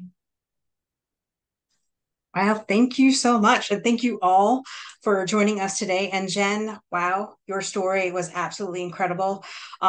Even though I knew parts of it, I was just like tingles down my entire body. So thank you for sharing the laugh method. I absolutely love it. And a friend, 2024, we will definitely be laughing more. So with that, I have some questions for you. Have you ever made yourself feel small just to fit in? Have you ever not spoken up because you didn't want to hurt the other person's feelings? And have you ever been kept quiet in a situation because you didn't want to rock the boat? Can any of you identify with any of that? Pretty much everybody here. Perfect. Yeah, that's been me. 46 years. I'm not going to say 47 because the last year I've really changed that. When your hero dies, and the first thing your surviving parent says is, you've enabled us your entire life. I had to take a step back. I didn't get angry. I didn't get over emotional, which is growth for me because the old me would have been really upset with that. But I had to take a good hard look at myself and see that, yeah, I didn't have to take everybody's shit on. But as the oldest granddaughter, as the oldest daughter, that's what I did. Growing up in a household, there was so much love, but there was so much chaos. My parents were chronically ill from as far back as I can remember. My mom, if she put a 40-hour work week in, we were lucky. And then, my dad didn't realize what he was doing, but he was making her wrong every time she did not work that 40 hours. He would be like, well, you're not contributing. Money was always tight in our household. So, we had to cut costs at all costs and things like that. And it was, there was always love. So that I'm truly thankful for. And family is always number one. I don't tell this story too often, but back when my brother, oh God, I think he was in his late teens, early 20s, had moved out. And he was living with his buddy out in Dresden, Ontario. For all you people that are in Ontario, you know where that is. If you're not from Ontario, it's like an hour and a half from where I'm at currently. And somebody jumped him that night. There was a house, they were having a house party. Somebody jumped him, beat the crap out of him. And my dad got a phone call in the middle of the night to come pick him up. So when I woke up, my brother's laying there on the couch with frozen peas all over him, trying to get the swelling down. And so, of course, I can be the only one that attacks my brother, nobody else. Now I've never physically hit him, but there have been times that, I kind of wanted to, some of the life choices that he made, but those were his life choices. And without those life choices, well, we wouldn't be here today. And so, make a long story short, my dad says, let's go. We're going to go get your stuff out of that house. Now, keep in mind, there's young kids in this house, but this was like several years ago. And so I don't know what possessed my dad, but he knew how to street fight, I guess. I've never seen it, but he had gloves on, and inside of his gloves, he had a royal quarters. He thinking if anybody else is going to jump his son a second time, he's going to step in. So we walks into the house. Of course, there's people up. The guy that jumped him, that beat him up, my brother knocked the coffee cup out of his hand. And anyways, let me make a long story short, my brother got back at him, and I went into the bedroom and I packed my brother's clothes and we moved him out of there. So the moral of that story was, family was number one, and we all had each other's back no matter what. Is what I wanted to take away from that. Not that I approved of any of that now. I'm thinking, holy crap, what the heck did we really do? But, and I don't know why I told that story. It wasn't in my notes, but apparently somebody needed to hear it. So with all that, when I asked those questions, if you could relate to what I was asking, which was, basically a certified people pleaser is what I was. At all costs, including my sanity and my, how shall I put it? my people pleasing tendencies, like Drew had said, I put everybody first. And that was, I started to feel miserable. I started to feel exhausted. I started to feel like nothing mattered. And it wasn't until I got married very late in life that I got married. I met my husband when I was 40. We got married when I was 43. And in that, I worked at a very high stress job. It's in commodity, so it's produce that has to move quickly. And if it's not moving quickly, then there's a lot, like there's a shelf life on it. And anyways, all departments have to be on board, and you got to get this out. And so living with that job, just got engaged November of 2018, and then April of 2019, my dad got his cancer diagnosis. So I was kind of stressed out, planning a wedding, planning all this. My dad went to chemo, radiation, all of that good stuff. Really wasn't sure if he'd be able to walk me down the aisle, and that was the one thing I wanted in life, was for my dad to walk me down the aisle. But by the grace of God, the first cancer was healed, and so therefore, we thought life was great. Until it wasn't. But anyways, in that moment at the Windsor Cancer Clinic here, family members are able to get a counselor if they wanted, I guess, is for lack of a better term. So in the first time in over 40 years, I decided that I wasn't going to take this on by myself. Like I said, my dad was my hero, and I thought, I'm going to reach out for help. And the first question she asked me was, what is your self-care like? And I'm like, there isn't any. There is no time in the day for self-care. I'm getting married, I work full time, I have a stepson, helping support my parents in the cancer decision, taking him to treatment once in a while because it was daunting on my mom, all of that. And she goes, well, if you don't start taking care of yourself, you won't be here a year from now, because you're going to end up with a heart attack. And I'm like, okay. So I took her expertise seriously, decided to start doing some fun things. Now, I beg to disagree with Jen. Jen is fun, but her fun and my fun are different, and that's okay. I like to, and it doesn't make anybody wrong or right for their decision, right? And so it's finding that fun that you want to be part of. So anyways, as I'm going through this, life is great. We got married. We got our house, a small house here in Windsor, Ontario on the south end, and life was great, or it should have been great. And I was feeling more and more miserable. And I'm trying to figure out, why am I more miserable? I've always wanted to be married. I'm now married. I can't have kids of my own. So, I had a stepson. I had two parents that absolutely adore the crap out of me. I have a brother that we have each other's back. And I have two amazing nephews that I helped raise that are like my sons. So I don't really need sons, and I don't have to pay for the college education. It's even better, right? So, and I don't have to go through the trauma of giving birth. So, all that. And I'm thinking, what am I so miserable for? I have a house. You've always wanted a house. And so in processing everything, when I said I met my husband's an incredible guy. And, but I left everything an hour away. I lived in Chatham, Ontario, for those of you in Ontario that know where that is. An hour away, I gave up two of the best jobs that I ever had. One was in daycare, working for a daycare, and one was working at a women's shelter. And I had always wanted to work at a women's shelter or a daycare because I had been in a mentally abusive relationship in a prior relationship. And that was part of me giving back. And I love kids, and, become quite attached to some of these kids that were in the daycare. And not to mention the fact that, everybody come to me in my family for everything. And now I'm an hour away. And I gave up my volunteering, which meant a lot to me. I used to volunteer at a soup kitchen, and I had done that once a month, and I gave that up. Did my husband ask me to give that up? No, I mean, I could have done something here in Windsor, Ontario, but in my mind, I grew up with a grandmother who is so well-meaning, but her thing was, you got to take care of your man. You know, if you don't take care of your man, you got to satisfy him. You got to put his needs first. So that's what I did for the first 4 years of our relationship.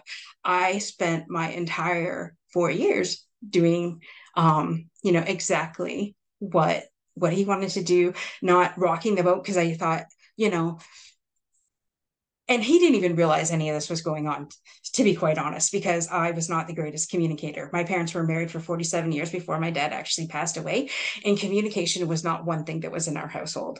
So growing up, I didn't come from a place where there was a lot of that.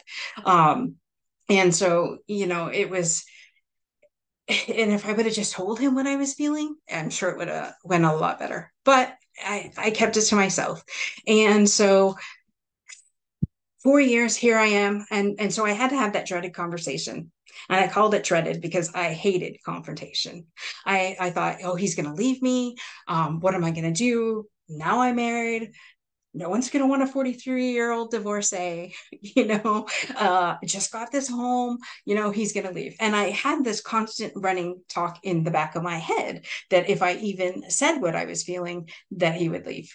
And so I took, the last 10 years prior to that, I'd been on a healing journey, didn't even know all this crap was recycling. But if you don't take care of your crap, guess what, ladies and gentlemen, it's going to come back.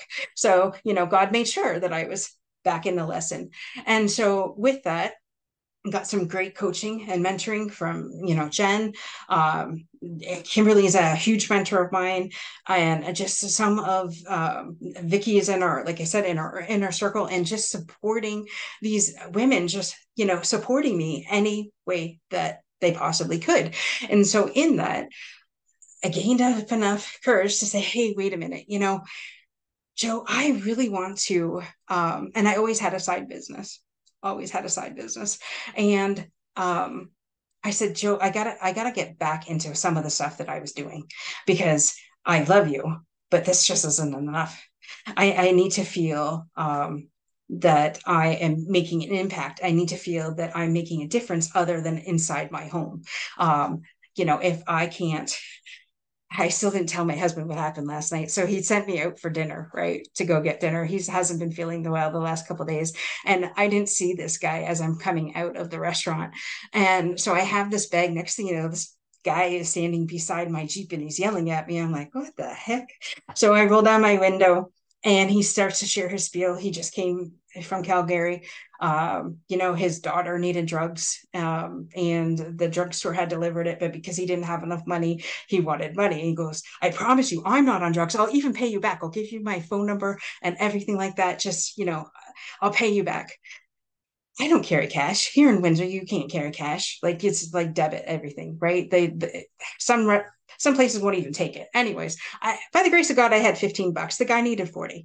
So I handed him the $15 and I said, here you go. And something clued in. And I said, well, the Shoppers Drug Mart's right there. Is that where her meds are? And he said, no, it's at Rexall. And I'm like, oh, okay.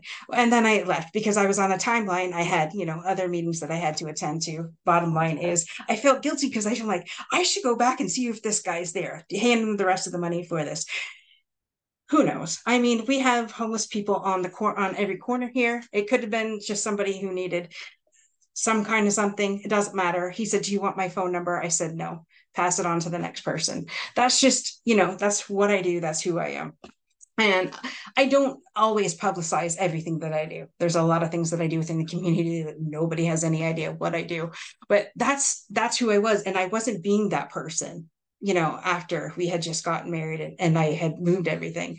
And so he doesn't understand it. He's not, but he was always supportive, right? The moment I said, okay, this is what I'm going to do, I come home one day, it wasn't last year, guy, or this year when we did the dream board, but the year before. I said, by the way, there's a $60 million on my dream board. There's a vision of a $60 million media company on here. I'm growing the world's largest media company in our spare bedroom. And he just looks at me. He probably thinks I'm crazy, but this is what we're creating. And, those are the types of things that I do. And so now that I spoke my truth to him, being vulnerable, as Drew says, if you open up and you just be vulnerable and authentic and things like that, it comes about more, right? And so now that's what I'm doing. That's why I'm helping the veterans.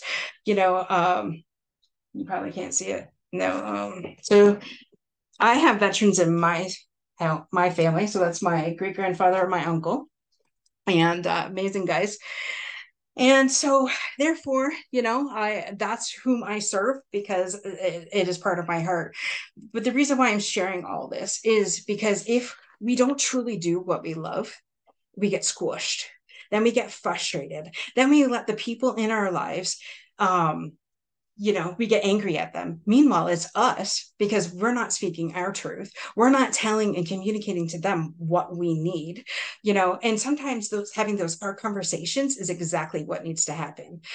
I'm finding this last year, since I've really been stepping more and more and more who I am into, the conversations with my husband before, which I thought were mountains, I'm just like, okay, so here's the deal. And we have this conversation.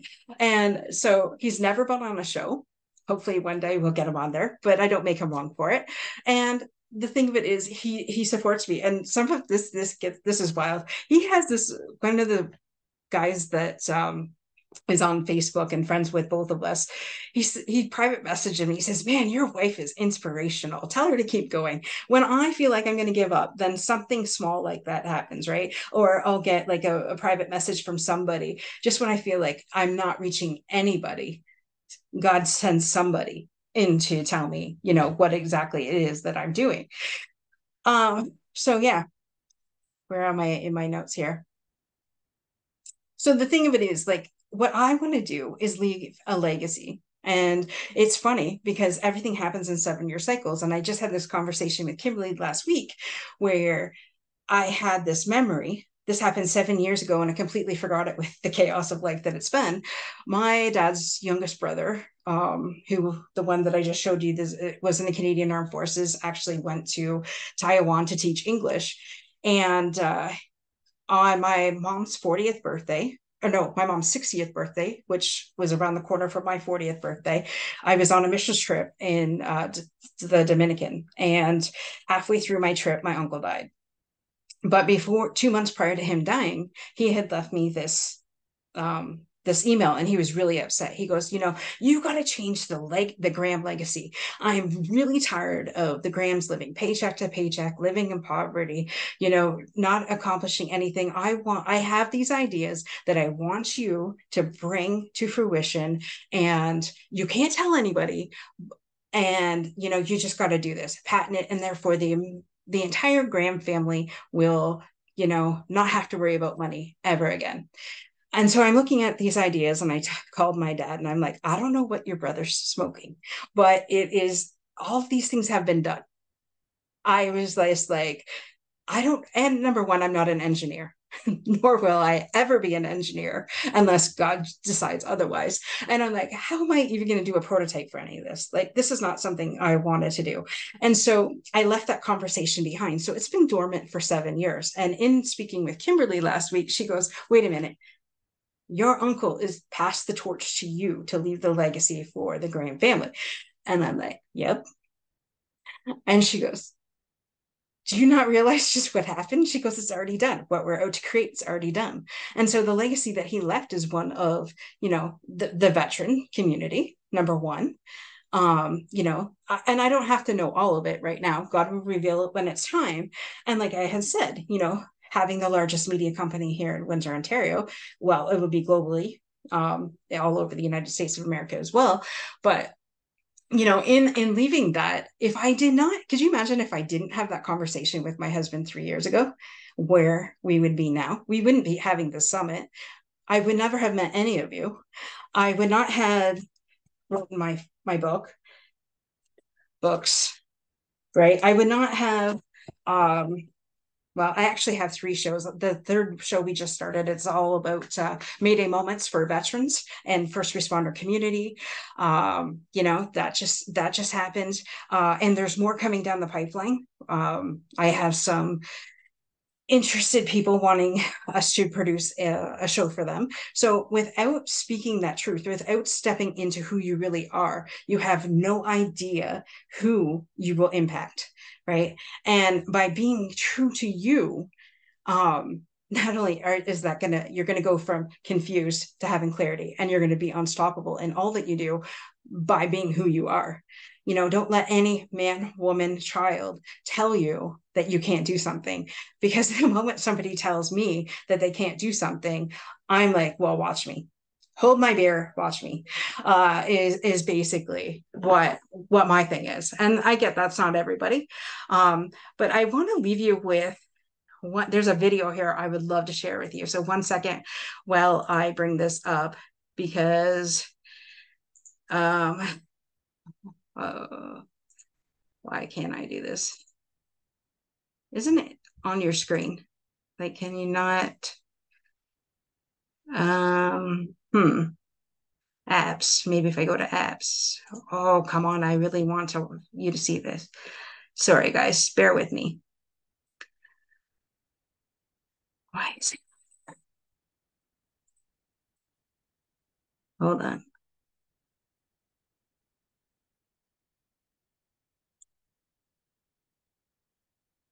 Oops. Your screen. All right.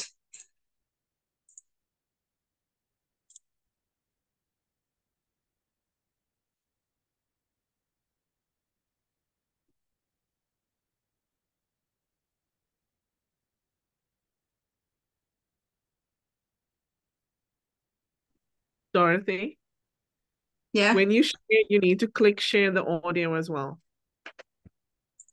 We can't hear. You need to stop sharing and then reshare it. All right. Okay. It was originally clicked. Sorry, it is now. I'll go back.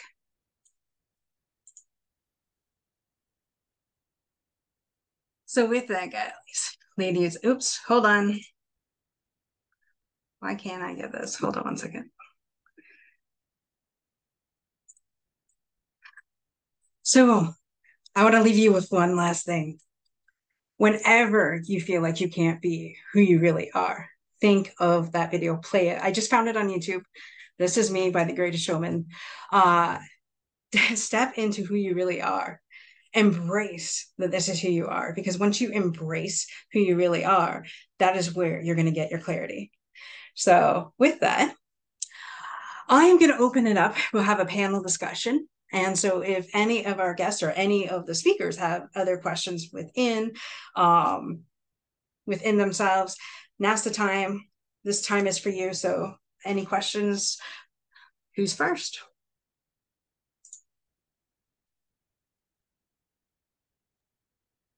Dorothy, can I just share something? Yes. First, I can only speak for me, but you were phenomenal. You're such a remarkable human, and I'm so grateful to have met you all those years ago and to have you in my space. And thank you for everything that you had to bring today. You're remarkable and amazing. Well, thank you. You're welcome. I received that. Good. Thank you. All right. So Portia is back. So anybody have any questions, comments, concerns? Yeah, buts.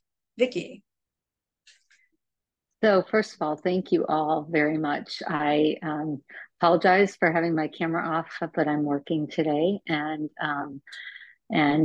definitely kept you in my ear and came on as much as I could. But I do look forward to the recording, Drew. I'm sorry I missed your entire segment, and Kimberly, I missed most of yours. But I look forward to hearing the recording, and just really thank you all for who you are being in the world and who you are being for all of us, and for the tremendous contribution that you are. I appreciate you. I applaud you. And I look forward to going through this journey again later once the recording is available. So thank you. And thank you, Dorothy, for bringing everyone together as usual. You are such an inspiration, such a powerhouse, completely unstoppable. And I just adore you. So thank you. Absolutely. Thank you for being here. I'm just going through the chat, seeing if we missed anything here. But does anybody have any questions for any of our speakers?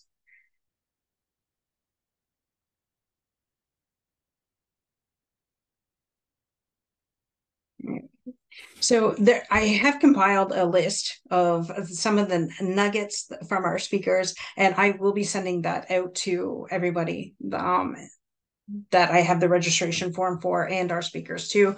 And when Jen gives me her PowerPoint, I'll be sure to pass that on as well. Kimberly, did you have anything? You unmuted, so. So I don't, here's what's so great. I don't have any questions currently, only because every single person on the panel freaking nailed it.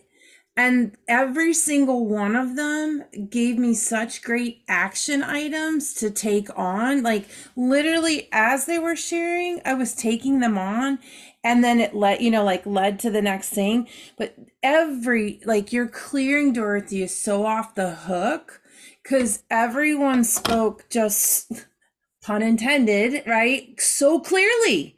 They were so concise and so thorough that I literally have no questions for them because they just freaking nailed it.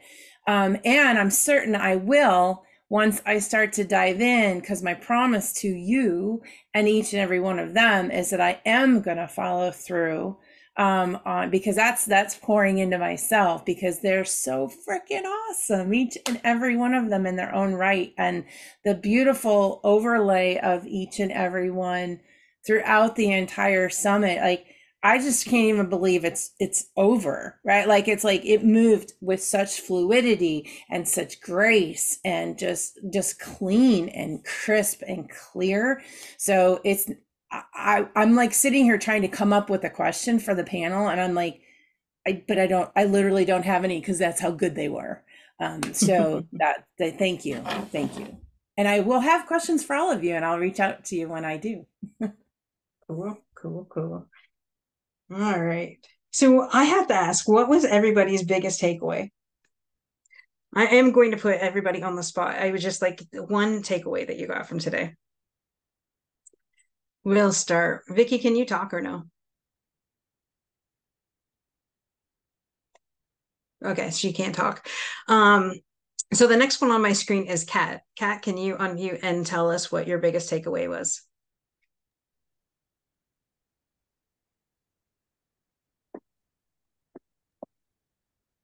Hi, it was just really good. Like they were really good speakers. It was amazing.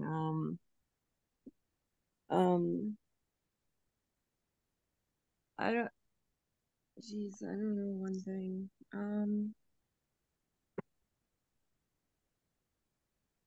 I definitely am encouraged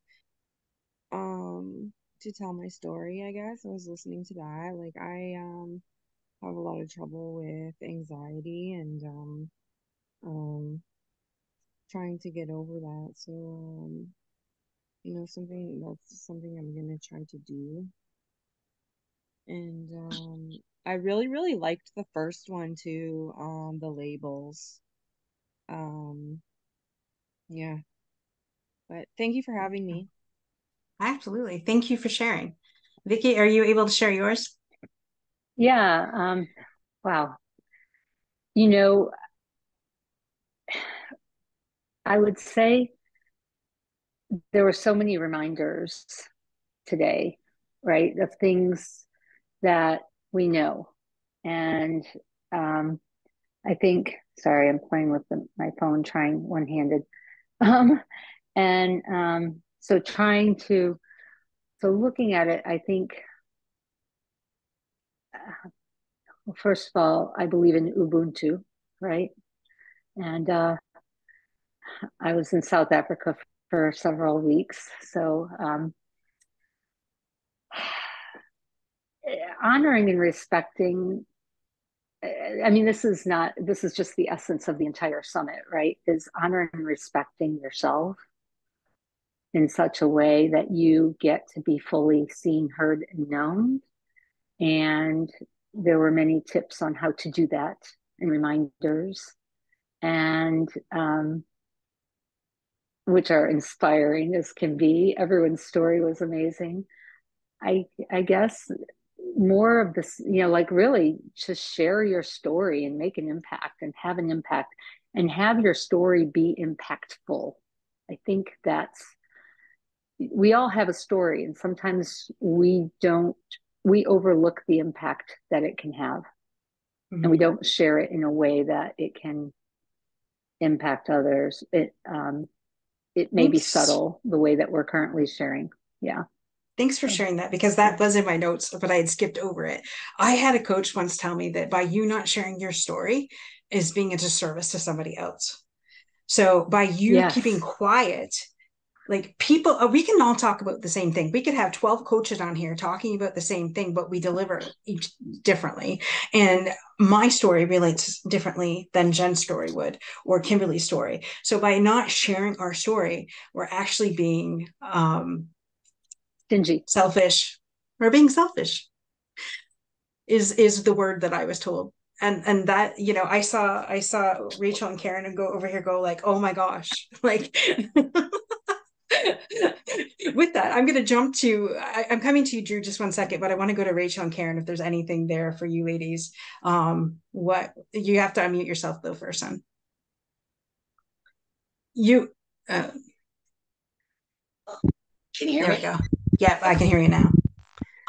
One thing that I really got out of this that I enjoyed all of it, but it's given me the courage to be who I really want to be, who I've always, that inner voice that I've always heard about being, excuse me, like the integrity, being true to myself, stripping away those layers of the onion. I think that's who my heart has mourned for so many years, and that's what I'm trying to break free of, all those layers that have been given to me and built up over the years. So I'm leaving this with a lot of lightness. I feel like I'll be lighter. Thank you for sharing that. And yes, thank you. And anything for you, ma'am? Okay, my name is Cheryl though. Okay. Yeah. So I want to be honest. No. I took away about the labels, about being labeled. I do believe a lot of my life I was labeled incorrectly. Being true to yourself. Basically being true to yourself. That's what it's all about. And empowering each other by sharing our experiences. Yeah. Sharing is important because it helps with some of, especially when you're going through therapy, and I've been almost ashamed of myself for some of my decisions in my life. It helps with that. Well, thank you for being here and for sharing, because I believe by even in sharing that it opens you up to receive more, right? And so thank you for being vulnerable enough to share. So Drew, you had your hand up next. I'm thrilled that this could be of help to everybody. Help me too. I mean, I'm inspired by all of you here. My concern, and I joke when I say I like the ratio, I'm concerned no men came, and that says something, that we've got a lot of work to do for men to feel comfortable to come on to something like this. And even if they had their screens pictures off and just listened, not even that, because I know you guys all let people know, and men and women and people had a choice to come on. So I guess my request is we have work to do. Please be vulnerable and be courageous in talking to the men in your life, to just go side by side with you and attend some of these things. They don't have to say anything. They don't have to have their picture on. They can hide under the bed, whatever, because they don't know what they don't know, and they won't know what they'll pick up. And I don't know. We gotta start somewhere. And yeah. Well, we did actually have a gentleman registered, but for some, and I messaged him and said, "Hey, Carrie, where are you?" But I'm sure he's busy. But I will make sure. Maybe next time when we promote it, maybe we should say that, have you come on and share that little piece too, because men need to hear it from men too. I mean, I can tell my husband something, but if his best friend says it, he's going to receive it better from him. Right? We give advice to our children. They don't listen to us. I used to find out who a mentor was for my kids and whisper what dad wanted them to hear to that mentor, and then have that mentor tell them, and then they listen. I'm like, they listened to me and didn't even know it. So. Any way we can do it, friend. That's right. Kimberly, you had your hand up. Or I thought you did. I don't think I did, but if maybe no. If Zoom wants me to speak up, I'll speak up. So I really loved everybody's use of acronyms. I absolutely love Jen's laugh, Drew's C.A.V.E.M.A.N, and there was another one that's escaping me right now, but I really appreciate those and value those very much, and we'll be using them. All right, thank you. So I'm just going to go to comments for one quick minute. So Allie says, don't be afraid to be authentically yourself. Portia's in a place where it's very noisy right now. Her biggest takeaway is cleaning house is more than just throwing out the garbage. It's finding the things that resonate and connect with your source to find those things. Allie also says it's okay to be vulnerable with the people you love. Kimberly's greatest takeaway, trust God. Only good will flow from it. Allie's another one here. Men can be sensitive too, so let them be open and honest and not afraid to show their real emotions and self. Absolutely. Love that. Thank you, Allie. Looks like I got a couple people with by not sharing your story is selfish. So I'm glad I could do my part. So thank you. Catherine, you're next. Okay, I took notes. Know your source enough to trust your source. And that really resonated with me, because sometimes we know our source, but we don't actually trust our source. Know you, because you have to know you to discard the lies that the world is trying to feed you. And then align yourself with people that will feed your truth and not enhance the lies of the world. Ingor said that we have to do our homework. So we have to invest in those relationships, but we have to invest in finding those relationships also. And the internet makes that a lot easier than it was, 10 years ago. Don't let them put you in a box, but don't put them in your box. Ooh, powerful. I love that. Yeah.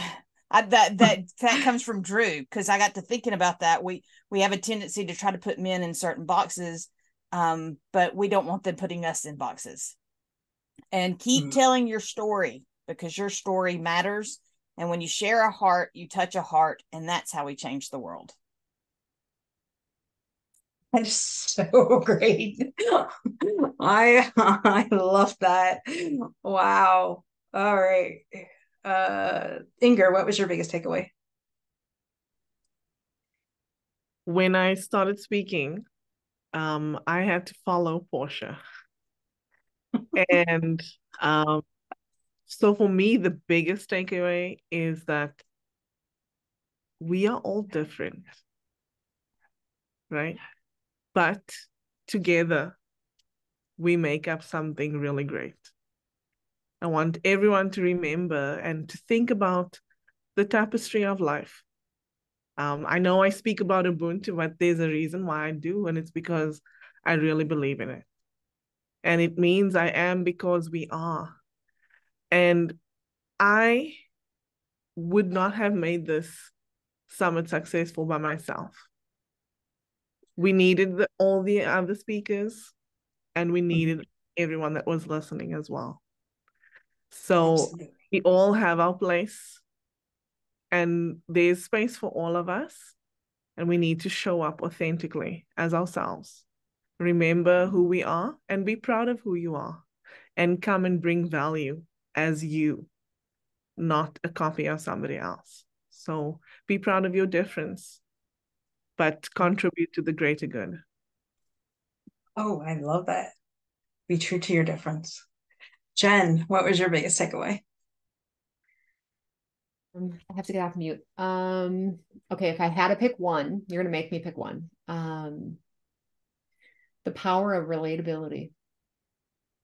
The power of just being in space and listening to everyone and listening to everyone's stories and relating and deciding like what you can pull away.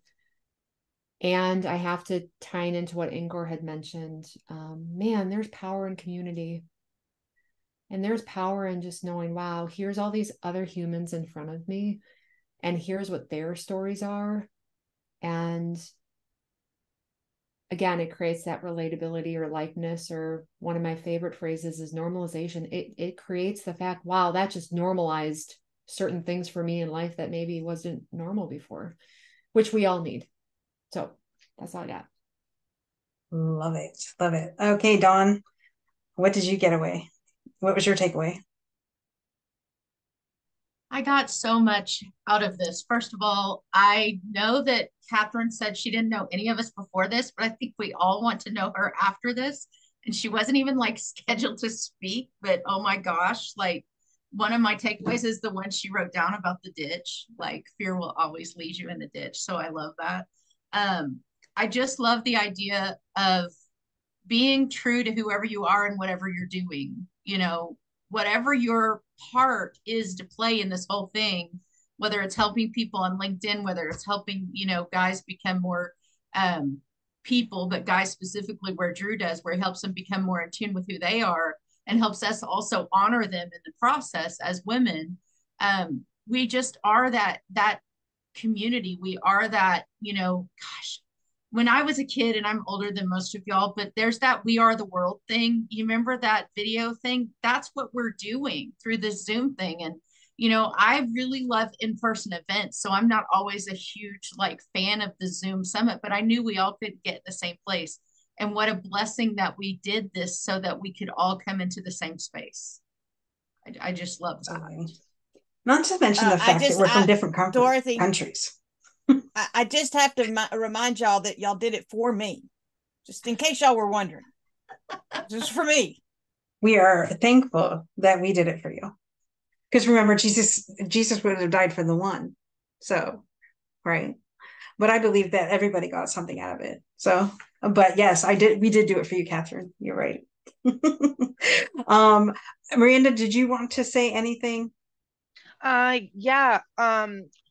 My name's Miranda and I'm in recovery. So the whole label thing, like I know we go to AA and NA meetings a lot, and we always introduce ourselves as I am the addict, I'm an addict, right? And I really like have respect for those who actually just say, hi, I'm so and so and I am in recovery, or I'm recovery addict. But at this at the same time though, like I don't like introducing myself as that, because that's not my label. Like I'm not the things I've done. I'm not what my struggles are. You know what I mean? I don't want to identify myself as that. So like that really resonated with me, as well as like connection. Like connection is why we're here. It gives purpose and meaning in our lives.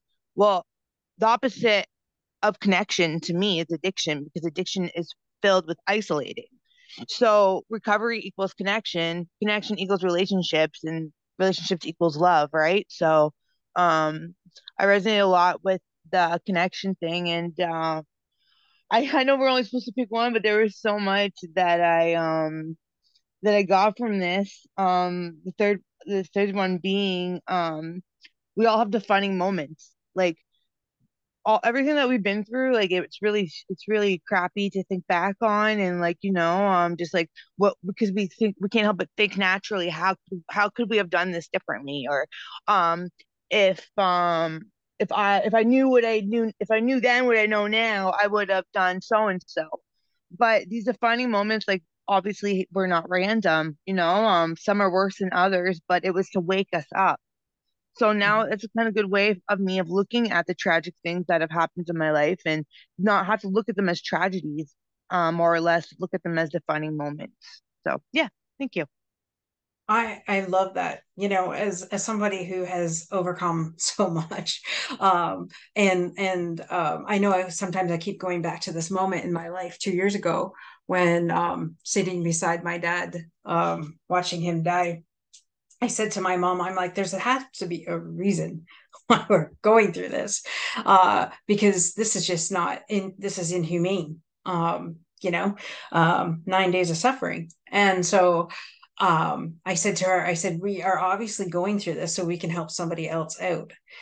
Somebody out there is going through this, is about to go through the same situation. And here I am,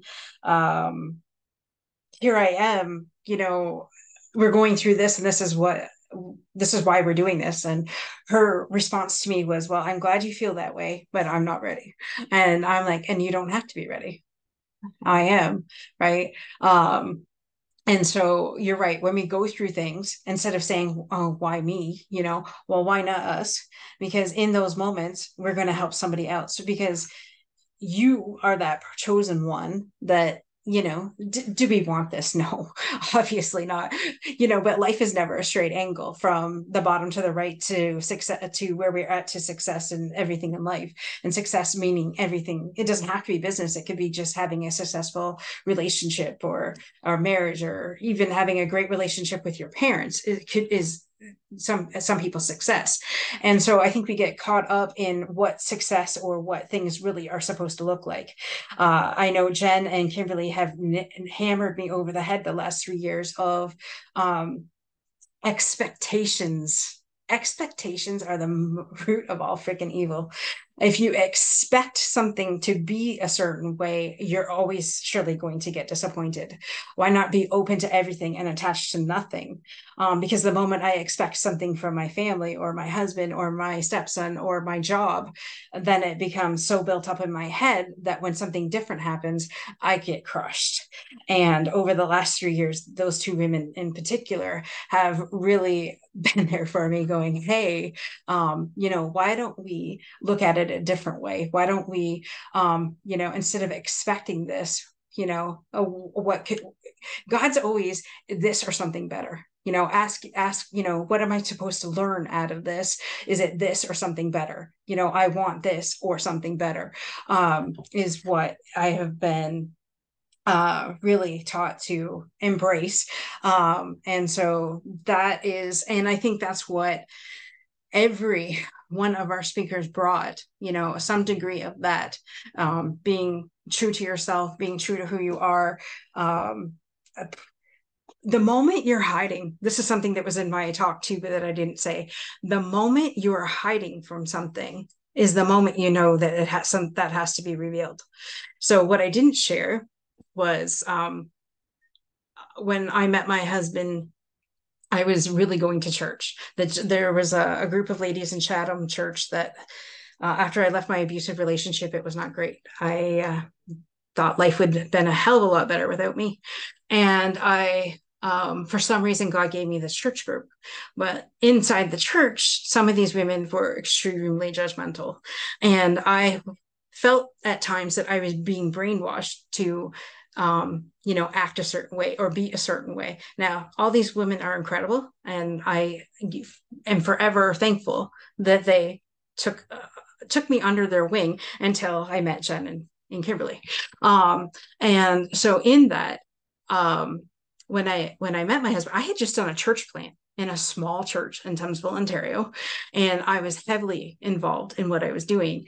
And how am I supposed to tell these women that, because sex before marriage is sin, how am I supposed to tell them that I was moving in with my boyfriend, right? So I hid from them. And for 3 years before I got married, I hid from all of them. And still to this day, I really don't talk to a lot of them because I didn't want to have that judgment. I didn't want to have that condemnation. I didn't want to have to defend myself. And I've learned the last year, it's okay to say no, and you don't have to give an explanation. As a matter of fact, I lost one of my best friends in putting my book out the very first time. There was an accusation, and for the first time in my life, she unfriended me on Facebook, and I, for the very first time in my life, never even acknowledged what she said, and to this day have yet to talk to her. That was 2.5 years ago. And I'm like, I am not, no longer am I going to, no longer does your opinion of me matter, and nor am I going to justify that because I don't have to justify it. And that was powerful. So there is power in taking back, and being true to yourself. So does anybody have any last things they want to say before we wrap this up? It is 1:00. I want to thank everybody for coming. And I know for those of us that have not eaten, I know we're probably starving. But if anybody has any last thing that they want to say, speak now.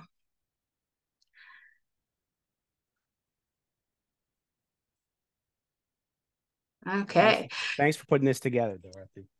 Absolutely. I don't know what the next one's going to look like or when it's going to be, but I truly believe that, and this is only the first of many. I don't know why God keeps giving me pilot projects. This is so awesome. But anyway, so yeah, definitely be on the lookout for more. And for those of you that did invite somebody here, you are going to get a free copy of my book, The Overcomer. And for those of you that are in Windsor at the house, I'm going to drop off some stuff there sometime next week. So I'll make sure each one of you ladies get a copy of the book. And so I will, let me know how many is in the house and I'll make sure there's enough for all of you. I'll connect with Lisa too, just to make sure that I have enough there.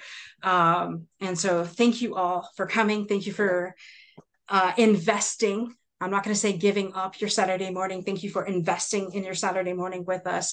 And we are truly grateful for you. And God bless each and any one of you. And if I can have the speakers stay for 5 minutes, if you're able, if not, that's fine. I understand you've got families. I just want to talk with you. But other than that, ladies, have an amazing weekend. God bless you all and see you next time. Thank you all. Thanks, Dorothy. Thank you.